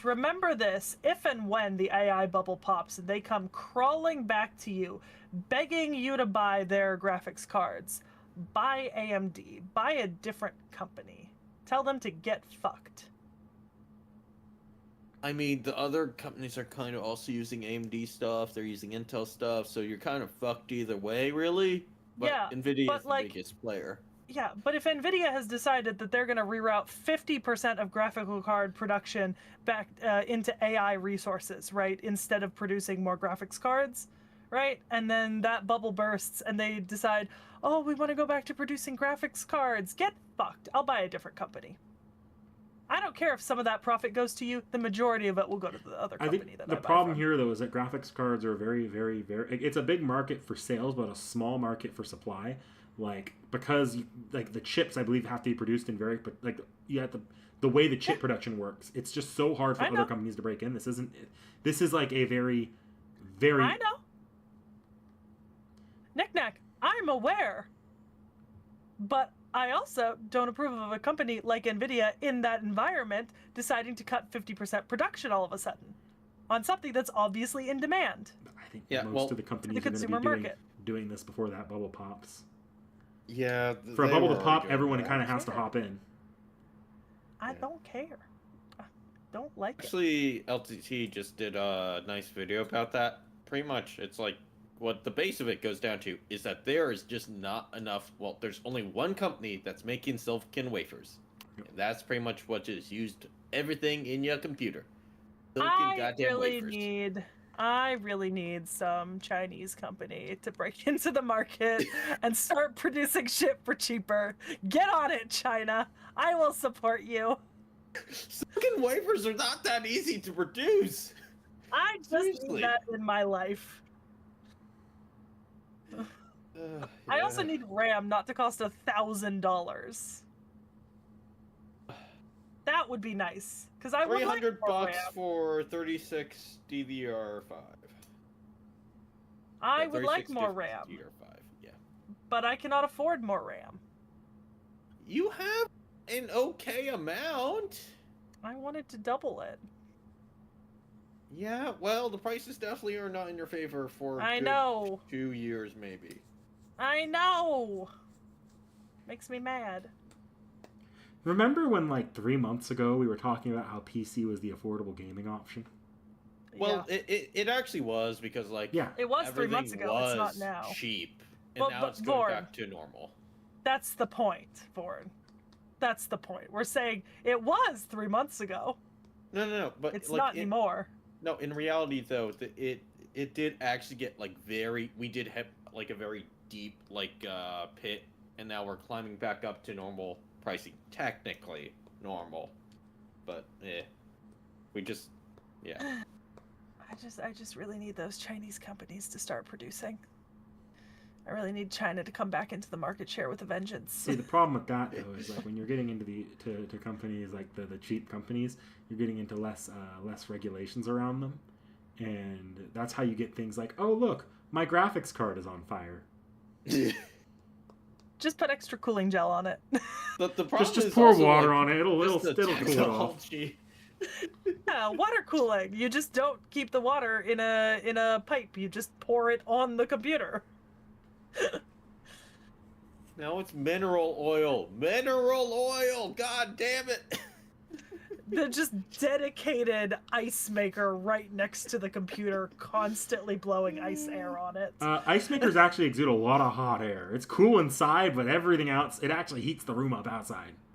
Yeah. No, not an ice maker. One of those ones where they, like, you put ice in it and then it blows the fan through the ice and cold air comes out. Ice blowers. Yeah. I think. Didn't want to call them that. Anyways, I'm just saying. I need market competition. I need. What was his face? The Monopoly Buster. Knick-knack. American history. Famous political figures. Anti-monopoly. Antitrust. I forget the name, but I'm pretty sure he was. FDR? No, it was Teddy. It was Teddy Roosevelt, right? Yes, it was T.H.E, but also I have my own problems with T.H.E. T.H.E is like responsible for a good chunk of 20th century American imperialism. Look. Teddy Roosevelt had a lot of faults, right? Number one was the fact that he believed politics should go by the slogan, walked softly carrying a big stick. But Teddy Roosevelt was anti-monopoly, and I really need that part of Teddy Roosevelt to march his ass right back in here and start using that big stick on monopolies. The problem is it's not even the U.S. Bull moose. Teddy Roosevelt didn't care, Vorn. That was the whole point of walk softly carrying a big stick. Well, your big stick better be fucking made out of a fucking brain at this point. Because quite literally, that's the biggest problem. Not the brains. What you're misunderstanding is that the idea here is fuck everybody else. We will steal Panama to make shipping cheaper for our companies to have more competition and be able to be able to operate more efficiently. Exactly. You know what Teddy Roosevelt would have done? We invaded a couple of our countries. You know what Teddy Roosevelt would have done? He would have invaded China again. The Anime Club says all this in satire. We are not actually in support of imperialism to solve our economic woes. No. But you get the emphasis, you know? Yeah. It's like we need monopoly busters. We need monopoly busting to become a personal hobby for rich people again. We need politicians to take this on as like a major part of their campaign platform. I need politicians to have monopoly busting listed as a hobby on their candidate profiles. And I need them to be effective at it.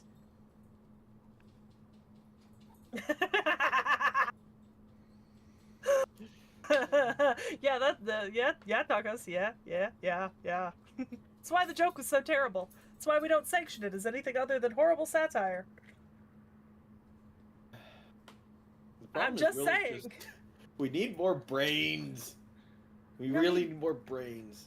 We don't need brains. We need someone with a big stick to hit a bunch of people.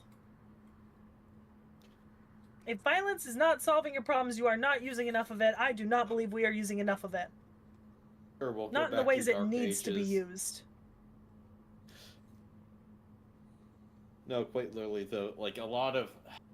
The reason why a lot of this stuff is just supply and demand, and there's not enough fucking other companies doing it, because fucking no other company has fucking the money to put toward this to try to beat out the fucking our guy. Because fucking playing second fiddle is fucking terrible. Dakota, it's so expensive. So long as it's not, like, revealing, like, say, the identity of a servant like you've seen before, yes, it is fine in the main FGO chat. For an event, I'm fine with that. Just be a little bit considerate, I think. But if you're just trying to share something funny from today's release, it's probably okay.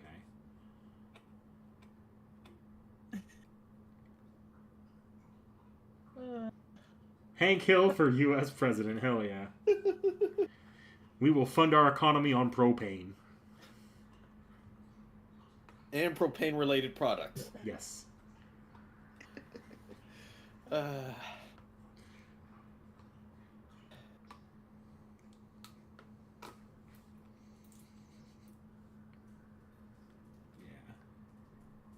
Well, consumer electronics is always a fun topic on Tea Time. Impromptu tea time, yes.